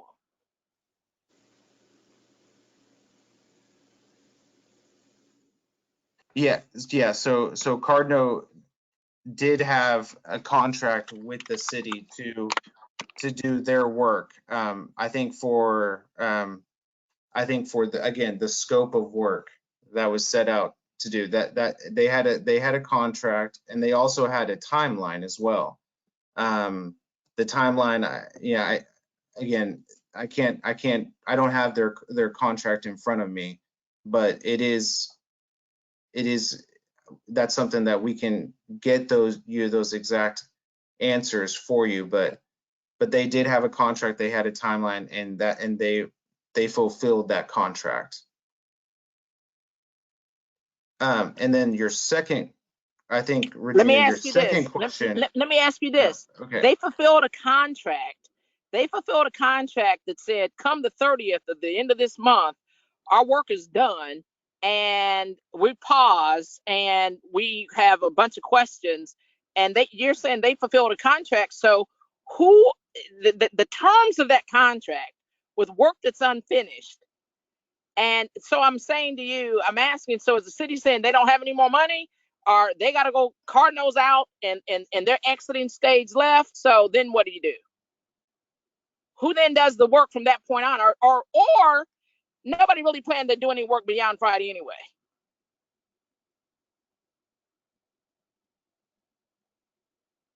Well, I can't speak to the overall budget for this investigation, but like I said, I can get you the timeline and the RFP of that contract did submitted and that was approved by the city, because that's also, you know, it is public record as well. So I can make sure we get that and get that timeline for you. You would do better to get the budget that the city intends to spend, or are they all out of money? They're cash strapped, and you know we come to a abrupt halt on the 30th, right? If the city doesn't have the outlay and they're saying, hey, we've expended, the contract's up with Cardinal, and that's just a bunch of wishful thinking, this whole conversation in terms of what happens moving forward.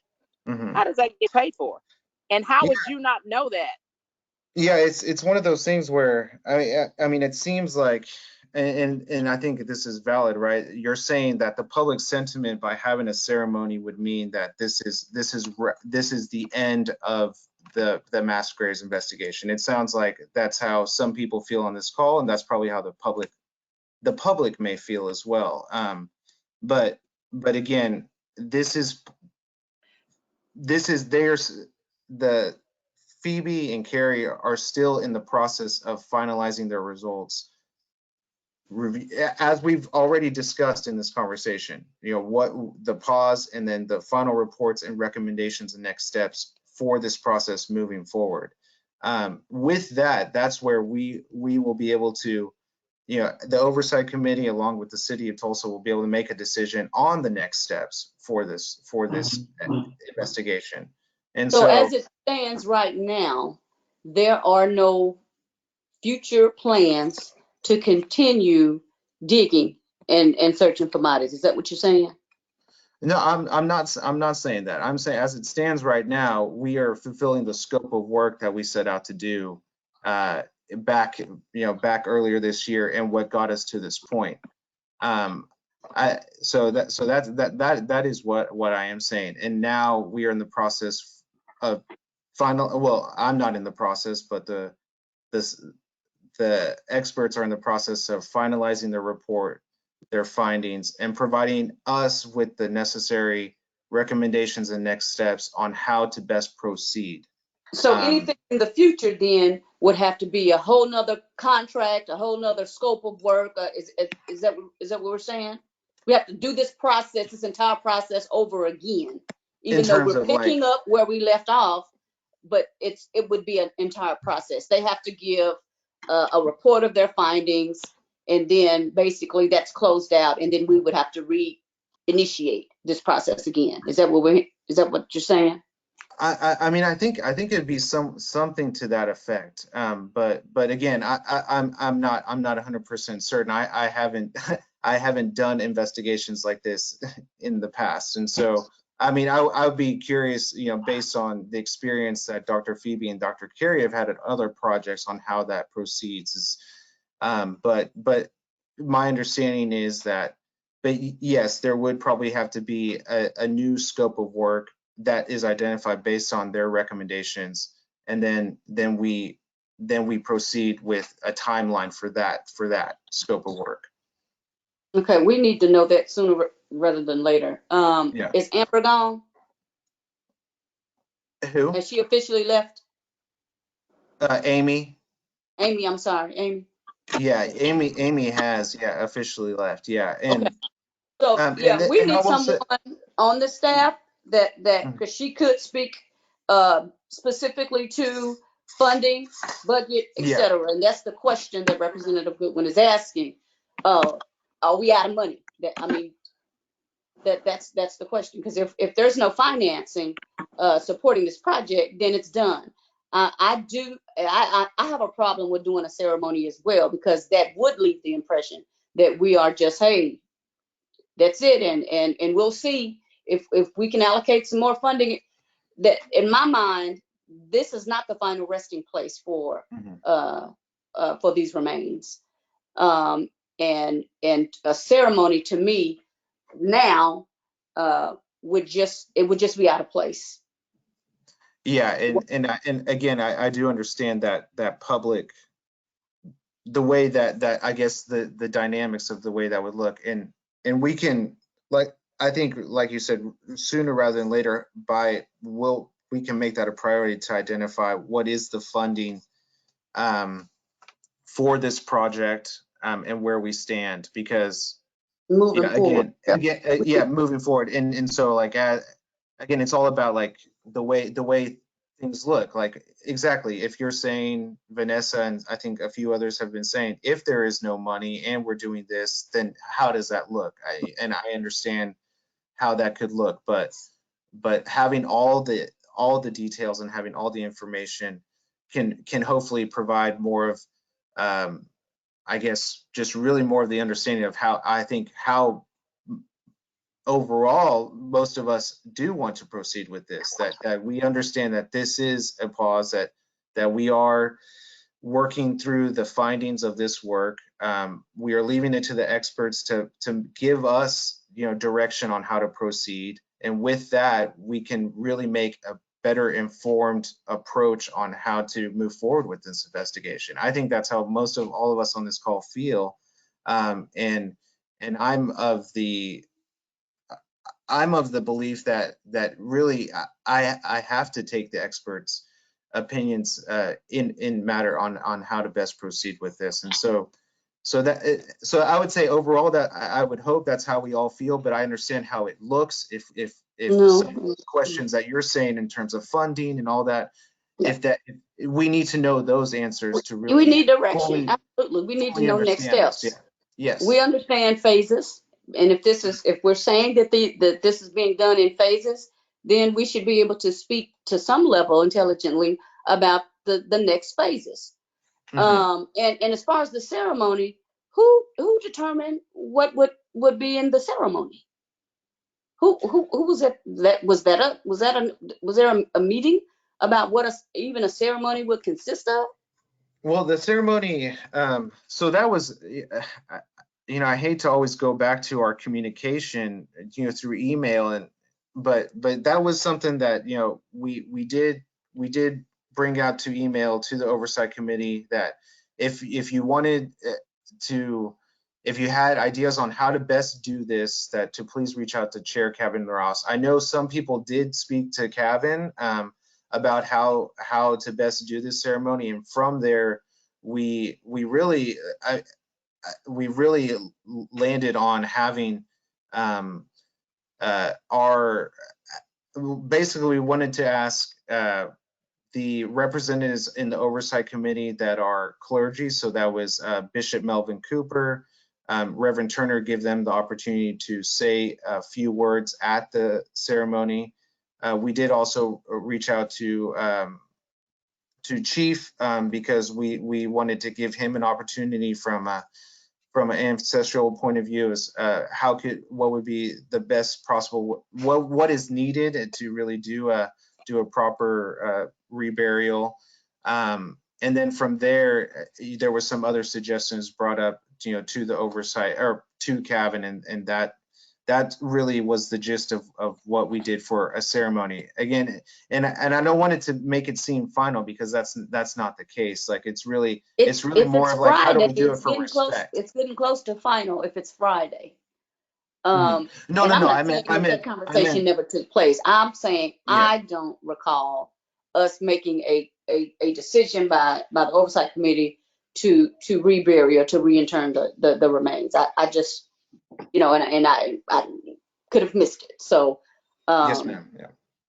And That's why I responded in the group email so that we could all have a collective dialogue about what we're hearing, because there wasn't a collective meeting about having a ceremony, when the ceremony would be, and are we actually concluding the work that we're doing, right? Like there were so many questions that were left open that we couldn't, I mean, like just like right now, we have a ton of questions. I mean, at this point, I'll make a motion to the chair that we delay that process until we get the answers that we're looking for, so that we're not doing exactly what Representative Goodwin said and we mislead the community.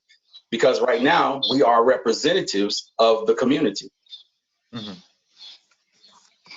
Well, I like to definitely say that one thing is definite, and if the group is deciding not to have this on Friday, to postpone it to another undetermined date, I'm fine with that. However, we need to be more consistent on being able to communicate. Now, I know we're doing with the Zoom, I know we're doing with COVID, but there have been some attempts that we all need to be able to communicate. Even dealing with this thing on Friday, even just to the situation where we were talking about expanding further out, and at the last minute, everything got pulled, and there's no communication, not just on one side, but on all sides. This should have been raised. And so that's when I got some of my concerns, that right when we get ready to put things in action, there's always some problems that always seem to point the finger of fault at somebody. But we don't think we're trying to move this process on so we don't get overwhelmed and inundated with more problems that we have. I'm perfectly fine. I think we do need more time to do the right thing, because I still got questions that are not answered. And so I still don't see a rush to have this ceremony on Friday, other than if, lack of space. I was thinking in terms of when we were planning to do extra to dig even further. I knew space was a problem, and that we were being that the rooms that we did have, we were already at capacity at that point in time. So it made sense to put these folks that we already got their examination. What more do we need to keep them above ground other than handle the semantics and the business at hand? Is it an issue with funding? That's another one I've been screaming at from the top of this whole, before everybody started jumping ship. I asked, where is the next round of money? Was it placed on the city's budget? How much do we have in our budget? I could never get any clear-cut information on why I cannot get that kind of information. And so my suggestion is to, if we can't get any kind of answers like real quick on why we should hurry up and commit on Friday, then I'm of the thought of, if we take a vote of all those that's on phone or online, let's call a vote and let's see what comes up. I might be chair, but I believe in sharing all of the knowledge and all of the voting power.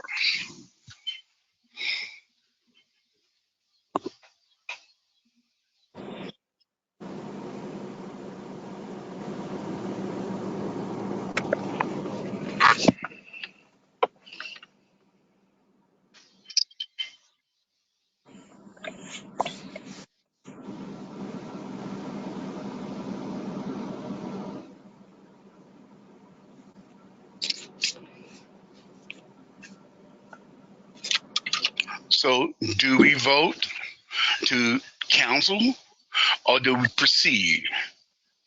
I never voted to have a ceremony on Friday. So once again, we're being why is there a process of voting?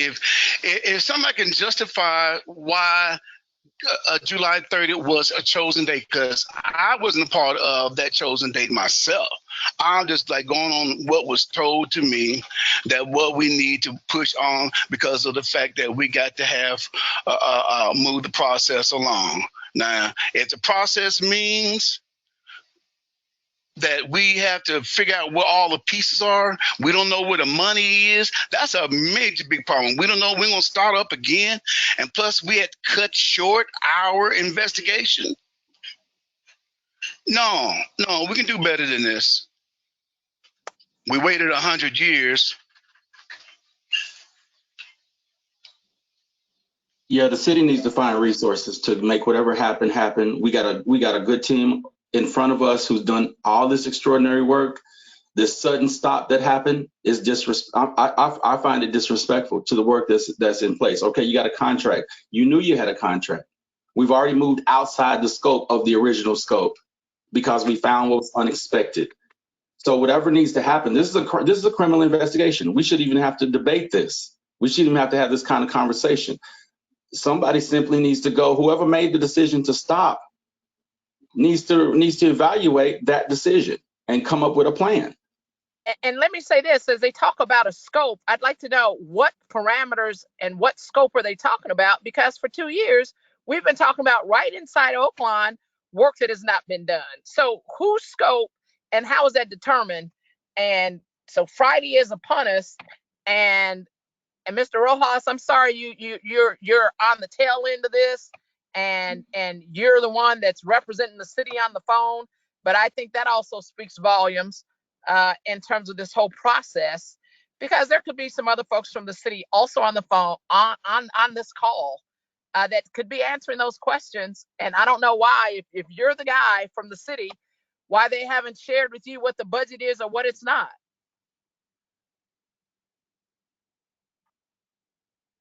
No, and thanks for those comments, Regina. So yeah, in terms of the scope is set out to the boundaries of what was in the RFP by the Oklahoma by Carrie's team, and so I mean I'll let her speak to that.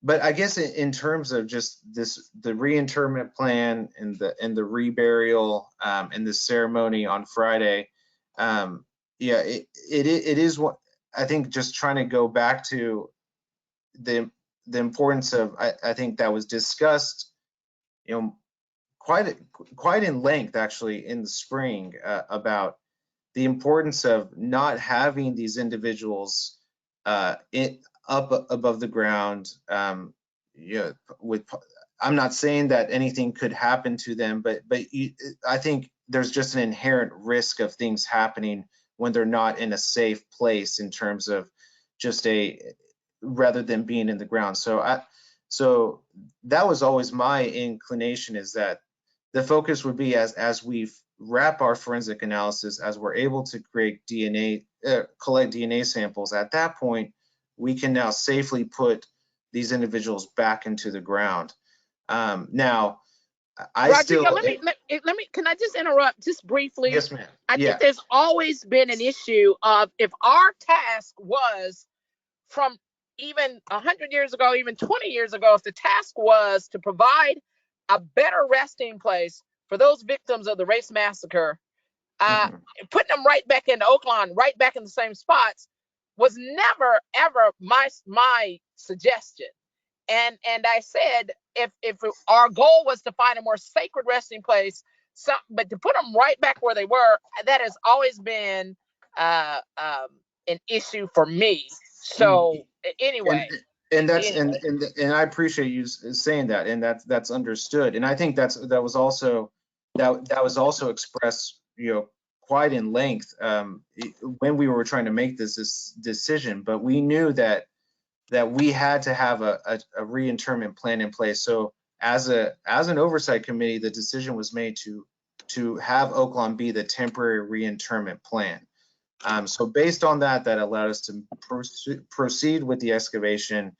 And then at this point that we are at, right, is after the analysis was complete, after we collected DNA samples, I'm under the impression that I think it is the best thing to put them temporarily back into the ground in a safe place for the time being.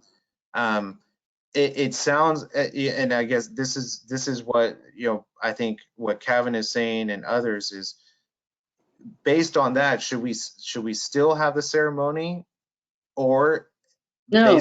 based on public sentiment, is that something that we don't want to have the ceremony? But I think that's a decision that, based on this phone call, that we need to, as Kevin said, put it up to a vote, and then that's where this group can decide. But I think I don't want to leave this topic, but I do want to address your first question, Regina, about the boundaries, and I'll let Carrie speak to that, because that was her team that submitted that proposal. And yeah, and I think by voting by chat like Chief just did, I think is fair, if you'd like to vote that way. So Rodrigo, are you asking about the proposal that the survey crafted? Yeah, that's right. Yeah, sorry. Yeah, because it's not the same thing as the RFP. So sorry for the confusion there. So no, so we had crafted our proposal based on the estimated boundaries of the mass grave from our October work, with the understanding that we would be in a position of making adjustments as needed based on imperfect knowledge of what we were going to find under the ground at the, throughout the course of the excavation process. But we did have estimates in place as part of that proposal, and estimated time frame for that as well.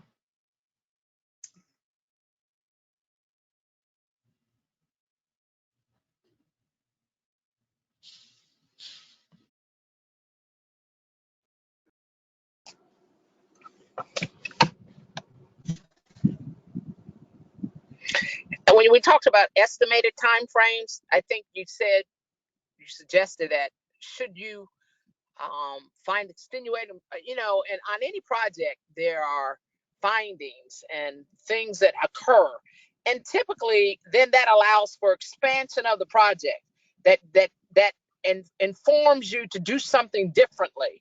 So it seems as if you all got some information, you were informed that perhaps you could do something differently, like moving further south, and all of a sudden there was an abrupt halt even in that. So it seems like even within the scope that was outlined, you allowed for yourself to say, hey, there are going to be some extenuating circumstances, and maybe we can move to the left, to the right, north, south. And that seems to be the part of the conversation that has just been, I guess, ignored here.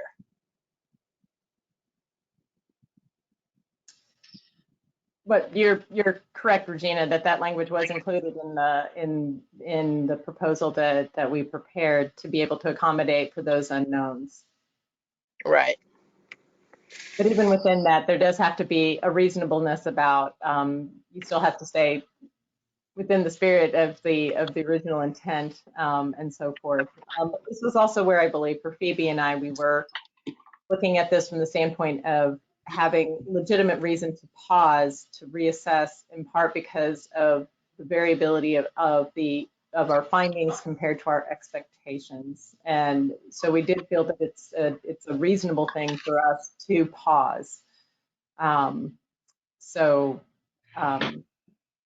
think we lined that out pretty clearly through the course of our presentation this evening. And so what if the pause for you becomes an abrupt stop? This is where I think that's our hope is that I'm actually glad that we're having this meeting and having this conversation. And it's perhaps it is actually too late and we should have done this sooner, because I do believe that it's through communication, through engagement, and through keeping everybody on pace and kind of focusing in the same direction and with the same intent that we will actually achieve success and continue to keep this moving forward. It's not going to be us as the scientists solo. It's not going to be the city solo. It's not going to be the Public Oversight Committee solo. I think it's going to be all of us working together. And I believe that requires communication. And I think we've had a bump in our communication.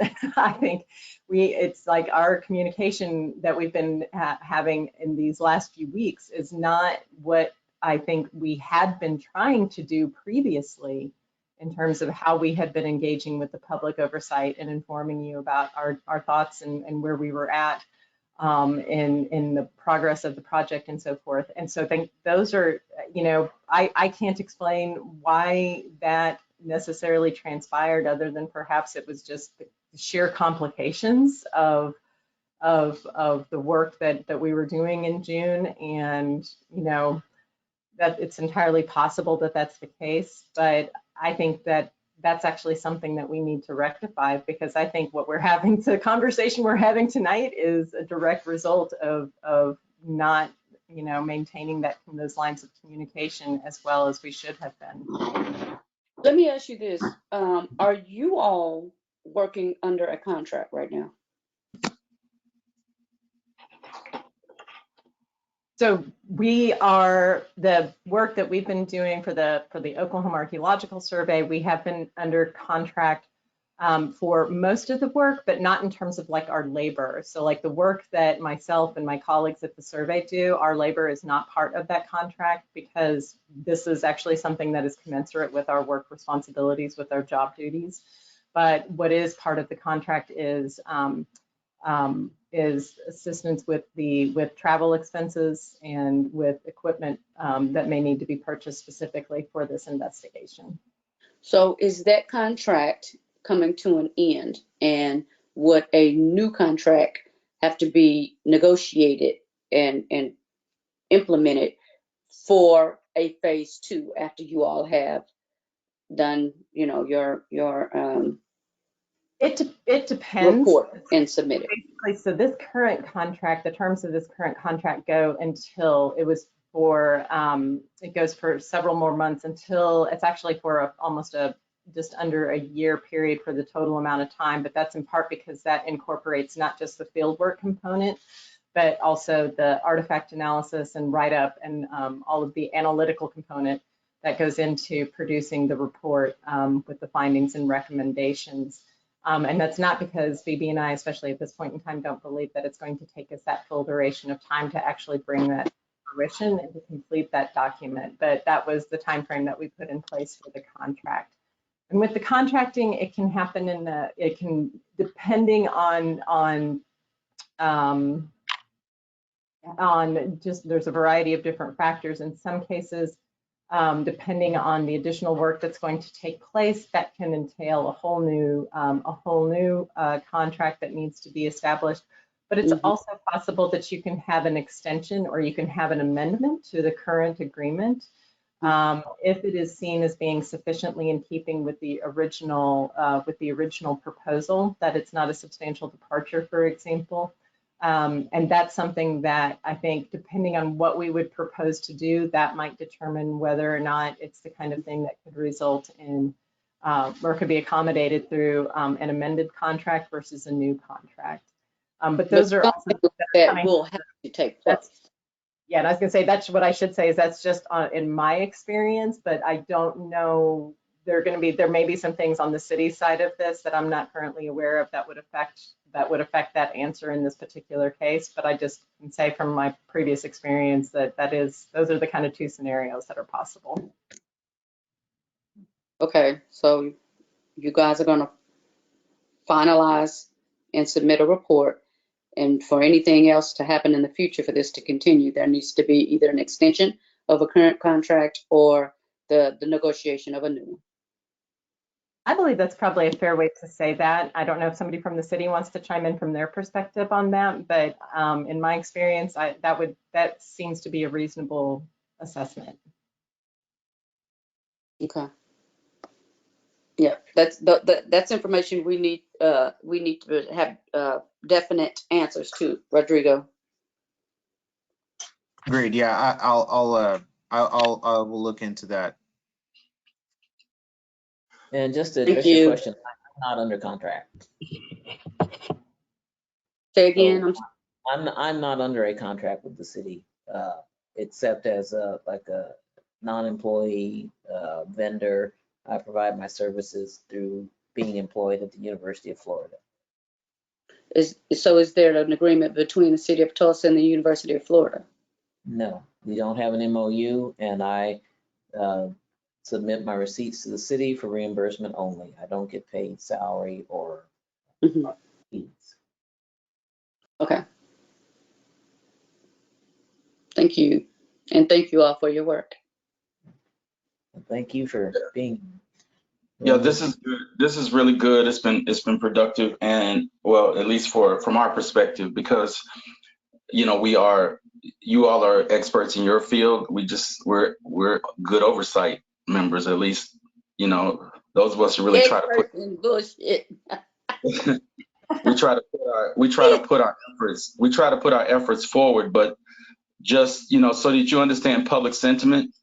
And the reason why I'm asking who made the decision to stop and all these very important questions is because community consensus says the moment we found evidence of trauma, we stopped. It literally looks like everybody's involved in a cover-up from the public opinion perspective, right? So when they come ask us as Public Oversight Committee members, whoa, what happened? Y'all were finding all these bodies and they just announced, I just saw the Facebook Live, and they reported that they found this body and it was trauma and all of this, and then all of a sudden we're stopping and having a vigil. The how that appears, it looks conspiratorial. It looks very like, whoa, I know, like who does that?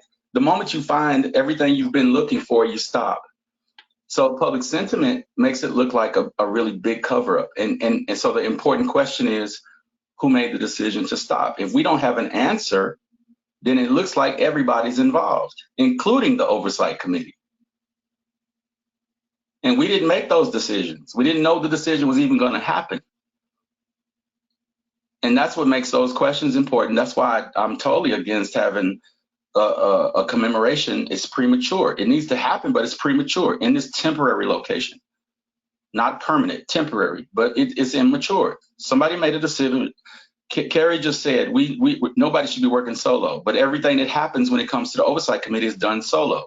We're not involved in these decisions that are being made. So there's a lot of solo action that's taking place without our input, without our notice. And we certainly don't have conclusiveness or conclusions as it relates to these kind of things, right? And then the input is limited. So when we get the input, and I'm just speaking from that perspective because I think it's important for you all to know. So should we have a public meeting that's not on a Zoom call? You're not confronted with a barrage of blows that shouldn't be centered to you. But the decision maker, the person who's saying, let's stop right now, because the last time I was on the ground before that event ended, Carrie discussed, she said, I think we're going to try to move south. I just got to get the city's permission, but nobody's on the ground right now, right? So I left the scene. I said, okay, so that's good. This is progress. We just found these remains. We just identified trauma. Everybody's feeling good and hopeful, and like we're going to progress forward together for once. But that abrupt stopped, that was a real killer. And it looks so bad. It looks really bad, and there is no commemoration that can fix it. So we need. I've voiced my opinion. I voiced my viewpoint, especially as the president of African Ancestral Society. Is that in itself is problematic. Our chairperson has voiced his views, and I think we need to make a decision on how we move forward. At least in regards to Friday. I would appreciate a recommendation from the Public Oversight Committee. What I'm hearing from you is that we should not be having a commemoration. And I am concerned to yield to your decision. So I agree that there is a bad perception. I share your sentiment that we found something interesting and then almost immediately stopped. And I agree that that's how it looks. I can't answer your questions about who gave the order. I don't have that knowledge. But I can accept your recommendations about how to be open to the public about going forward.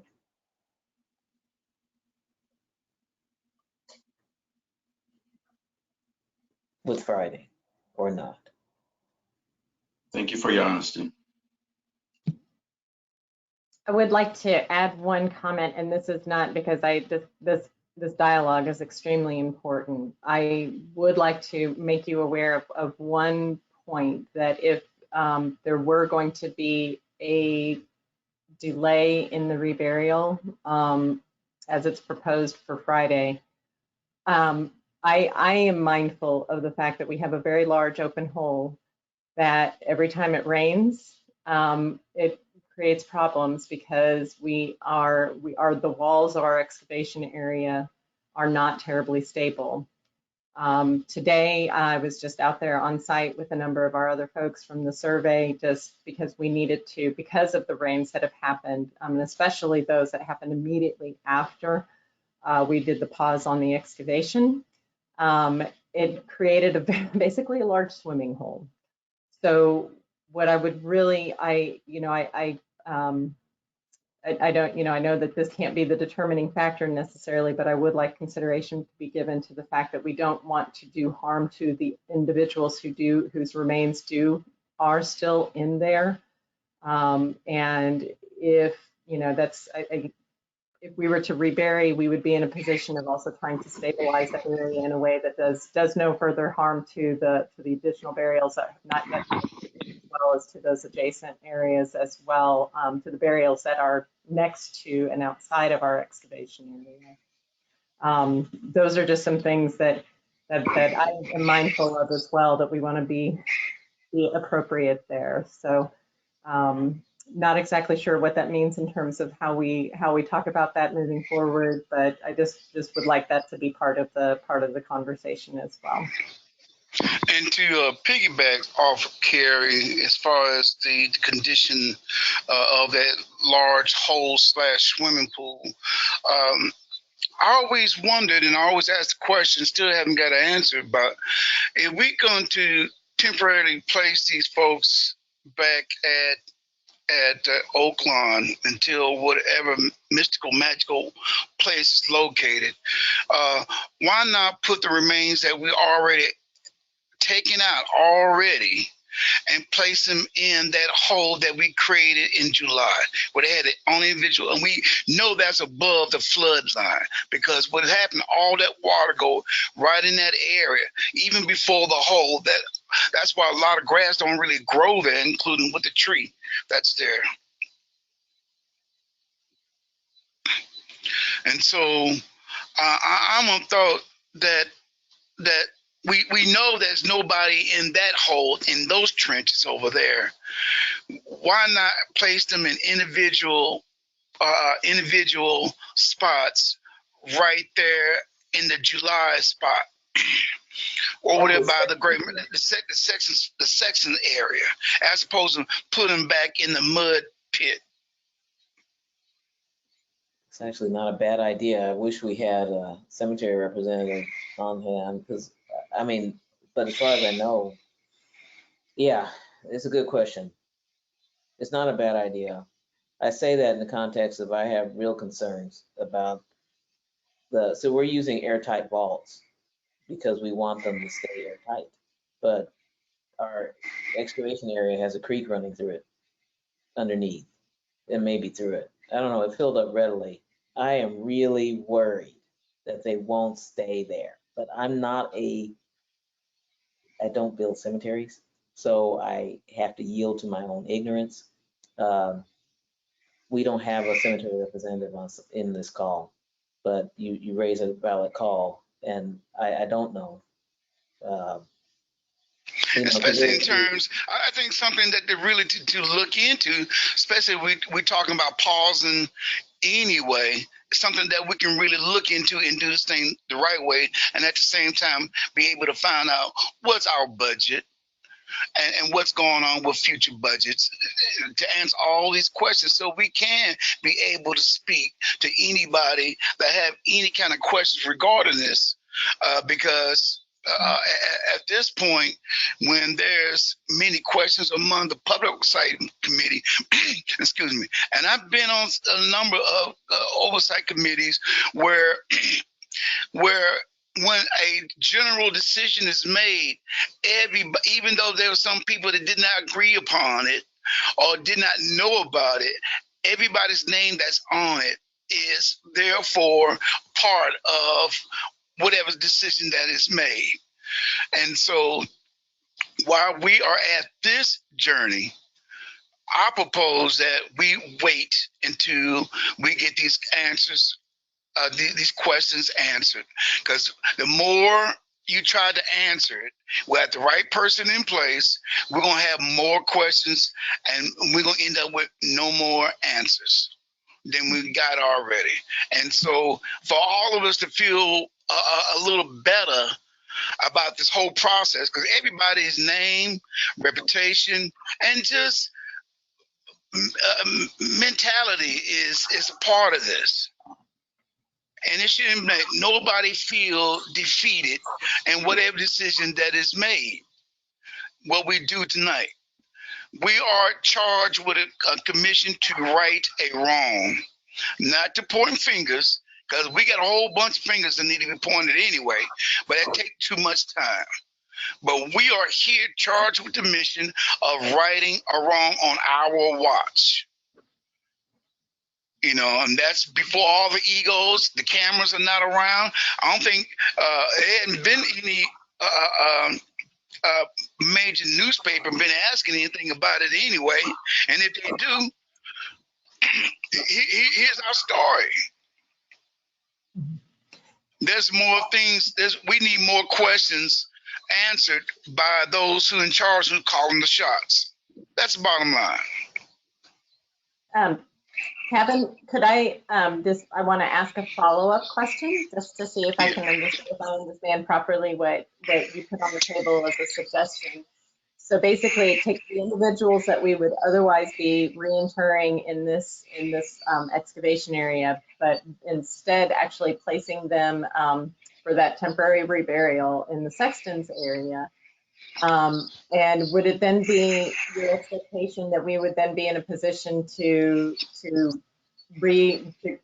fill in this hole we have right now until such time as we develop our next steps and strategy?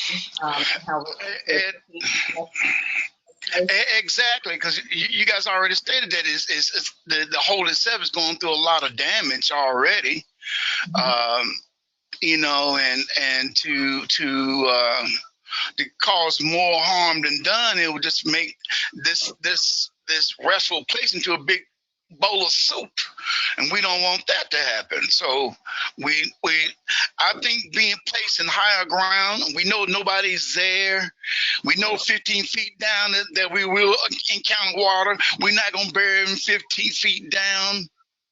So yes, it is my suggestion that that we look at the fact that place them in a better ground, you know, for as opposed to putting them right back where they were. And I always had that feeling. I think it's worth us exploring that with the cemetery folks and finding out if they have any concerns if this is actually a viable option. I think that's I think it's a very reasonable suggestion. I can't hear you. I can't hear you. Somebody's microphone is open. But I'll let you finish. Okay, now I'll call you as soon as it's done. Okay. Bye-bye. Okay. Christy, you need to mute. Kevin, I was just basically saying that I feel like we should bring that to the city, and I think it's a viable option and something that should be considered. And see if they see it as something that that is possible from their perspective. I think let's ask the question. Yeah, because I know as far as the machinery that takes wear and tear and dig some people fussing, but now we got to dig some more holes. I said, but why not? Why not? It'd be a better place than where they were. And I never, ever since we unearthed, I never liked that position because it laid down so low. And the water, a good water come through there, all that water just rests. And basically, that's why we got what we've been encountering those tombs, those coffins filled with mud. If I may say, excuse me, this is Brenda Alford. In my opinion, we have some very valuable concerns and questions that have come up this evening. And I agree that it may be advantageous for us to go ahead and take a pause at this time to get some answers to those questions before we move forward, and to make sure that everyone is on board and everybody is in communication as they should be, in order to make sure that we are in fact doing the correct, having the correct processes in place. I concur. Anyone opposed? Are you speaking to a pause on the reburial / ceremonializing, or overall pause? Ms. Brenda. Basically on the overall process at this Overall. point. Yeah. I mean, there are some legitimate questions about the reburial that was planned for Friday. I mean, I understand that, and we've seen, to Carrie's point, how the grave shaft looks at this time, the water concerns, that sort of thing. But Chair Kevin does bring up a good solution to that, that I believe we definitely should consider at this time. But there's definitely some issues with communication, and those issues to be dealt with. Yes.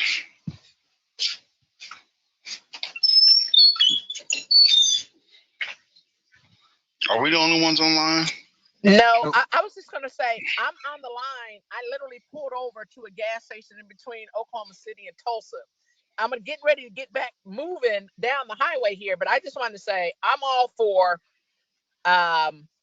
no ceremony, no internment until we get some answers and we see what's going on. Because again, for the very folks that are making these decisions, what are they going to say to the public? What does that narrative look like? So right now, this just seems totally, the timing of it seems off. It seems wrong. And if I lose you all, I'm still listening, but it's just because I'm traveling and it's getting dark out here pretty soon. That's where I am on it. In case you all take a vote or whatever, and I lose you, I'm still listening though. But thank you all, everybody, for just being on the call and for all your hard work. Thank you too, Representative, because I really needed to hear from all of you today. I really did. Yes, ma'am. I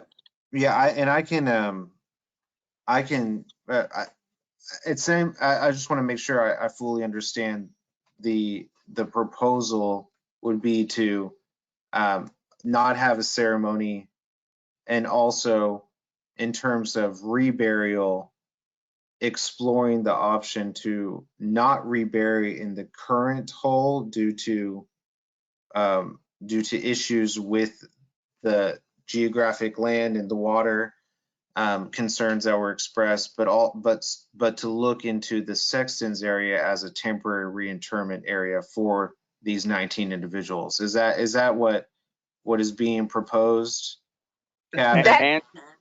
Just for me, you guys, just so you're clear, so I'm clear, and everybody's going to decide, and everybody's going to do what they do anyway. But let me just say this: I'm saying hold off on everything because I think there are too many unknowns to try to have a ceremony or internment on Friday. Mm-hmm. Now that's me. Now I'm sure everybody else will come up with something else. That I want to be clear about what my position is. And again, thank you. I second that. And there would have to be permissions granted from the city to make those internments in the Sexton section at this time. Is that not correct? That's what we're going to have to explore. Is I believe that there may have to be an additional request to do that, to actually move them from where they currently were at. But Right. But I need to look into that a little bit further. But it's not. But is the concern about that current hole, is a concern that could damage the remains, or it's not like the best location for it? Is that what I'm hearing from Kevin? And I think I can't remember who else mentioned that, but is that the I'm concern just going about the on. current hole? Yeah, I'm just going on what Carrie was telling me, and also my personal feelings about the hole in itself. Why it sits so low, anyway, when we have higher ground available. Okay, got it.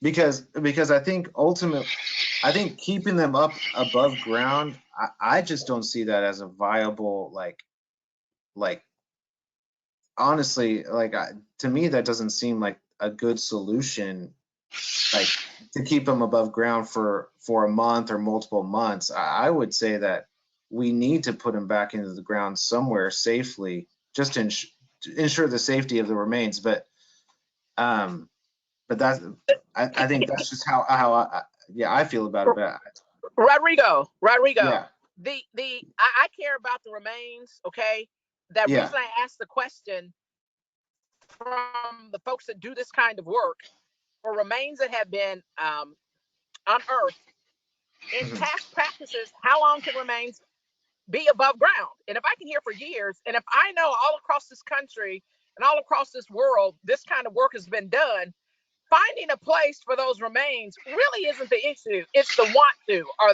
and so it's a matter of a will and what somebody wants to do.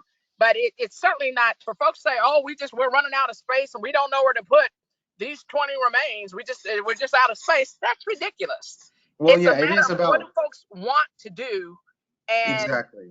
yeah, okay. I think So it's a matter of will, but also it's a matter of resources too. I mean, we need to explore that. Like, do we actually have the resources to do that? And I don't know. I don't know the answer to that. Rodrigo, we've been told that for 100 years, and we don't have the resources as it relates to reparations. It's not really about the resources; it's about the will and the want to.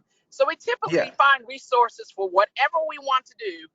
And so I'm going to say to you that it's about the will, okay?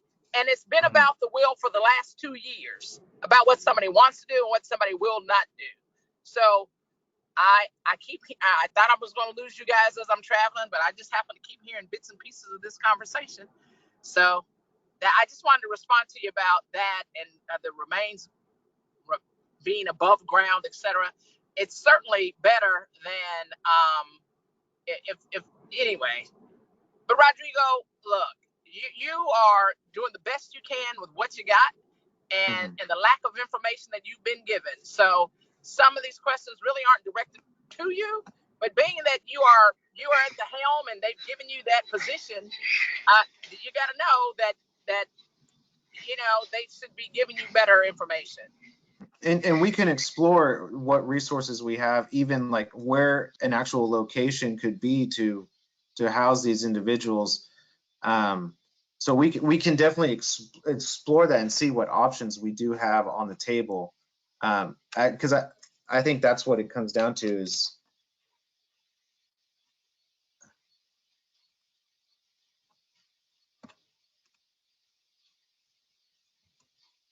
I'm sorry, I got disconnected, but like I said, we'll explore those options. Yeah.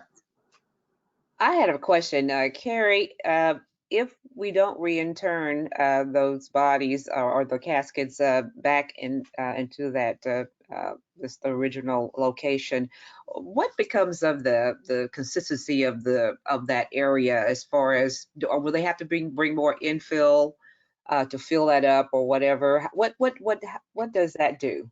Yeah, that's a really good question, Brenda. And they would, it would be basically bringing in additional fill, additional soil to restore that hole basically back to its original level.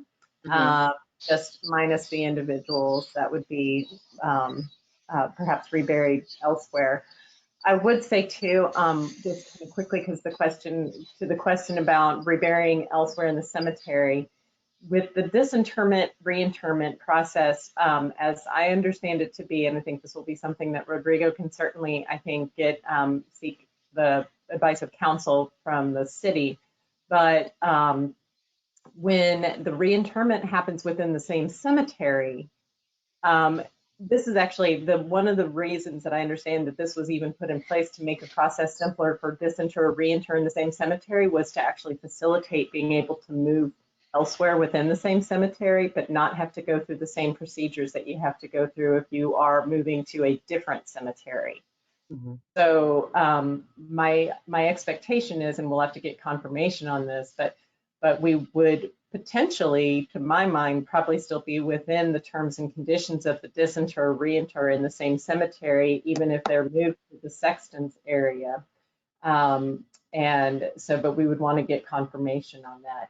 The question that there might be a question on if they were going to be relocated to a museum facility, for example, to be retained there in a more appropriate facility than the temporary lab facility that is currently on site. That might be a different question, and that's one I don't really have a good handle on the answer to, if that would still be in keeping with the disinter, reinter in the same cemetery. If they're taken to an off-site location, that's one that I don't have as good of an understanding on how that works with the terms. Well, so definitely, as we move forward to try to get answers to these questions, we definitely want to include that as well, because yeah, that's that would be something that we do need to consider as well. That's right. Well, so I think right now at this point, I think it would be safe to say that we should possibly end this conversation tonight. Tomorrow, and what I can do is tomorrow I can find out more information about it sounds like this group wants to cancel the Friday ceremony, more clarification on options on reburial of these individuals. And I can get an immediate response on that tomorrow. As well as the abrupt decision to stop. Why and who made that decision? And the decision to stop. Because there's still 14 remains in that site that we didn't excavate. Got it. Okay. So I'll work on getting those answers immediately to you tomorrow, to the oversight committee through email, and then from there, I think then that will hopefully put us in a position to then discuss the further next steps. I think in regards to budget, and then in regards to just next steps with Barry, BB, and their report. And I guess the phases of work that in terms of next steps there, in terms of the phases of work. So would that be okay with this group if we pause the conversation tonight? I seek out those answers for tomorrow, and then have a follow up in terms of budget and next steps with the report from Phoebe and Carrie. I'll say Carrie and I still have, at least a month out on the reports, because I have the 14 individuals. I still have to run their dentals. So I don't recommend waiting until the final reports to have the next meeting, because I can see we're having, based on our conversation now, we do have communication lapses. So in order to promote, more continuity of our communications. Don't wait for the final report, but I am pretty confident we'll have our final reports out this year, not next year. So, but why wait? We do good work together. Yeah. Is that okay with everybody else on this call? I'm good with it. That sounds good. Okay. Yes. Yes. Yes. Great. Well, thank you again for the time and for the dialogue. I think it's always important to have this communication, and I appreciate everyone's evening, dedicated to this. So, but I have my marching orders, and I will get to work on this for tomorrow, and we'll get back to everyone tomorrow. Thank you very much. Thank you. Thank you again. Thank all of you. Good night. Sounds good. Thank you. Thank you all. Bye. Bye.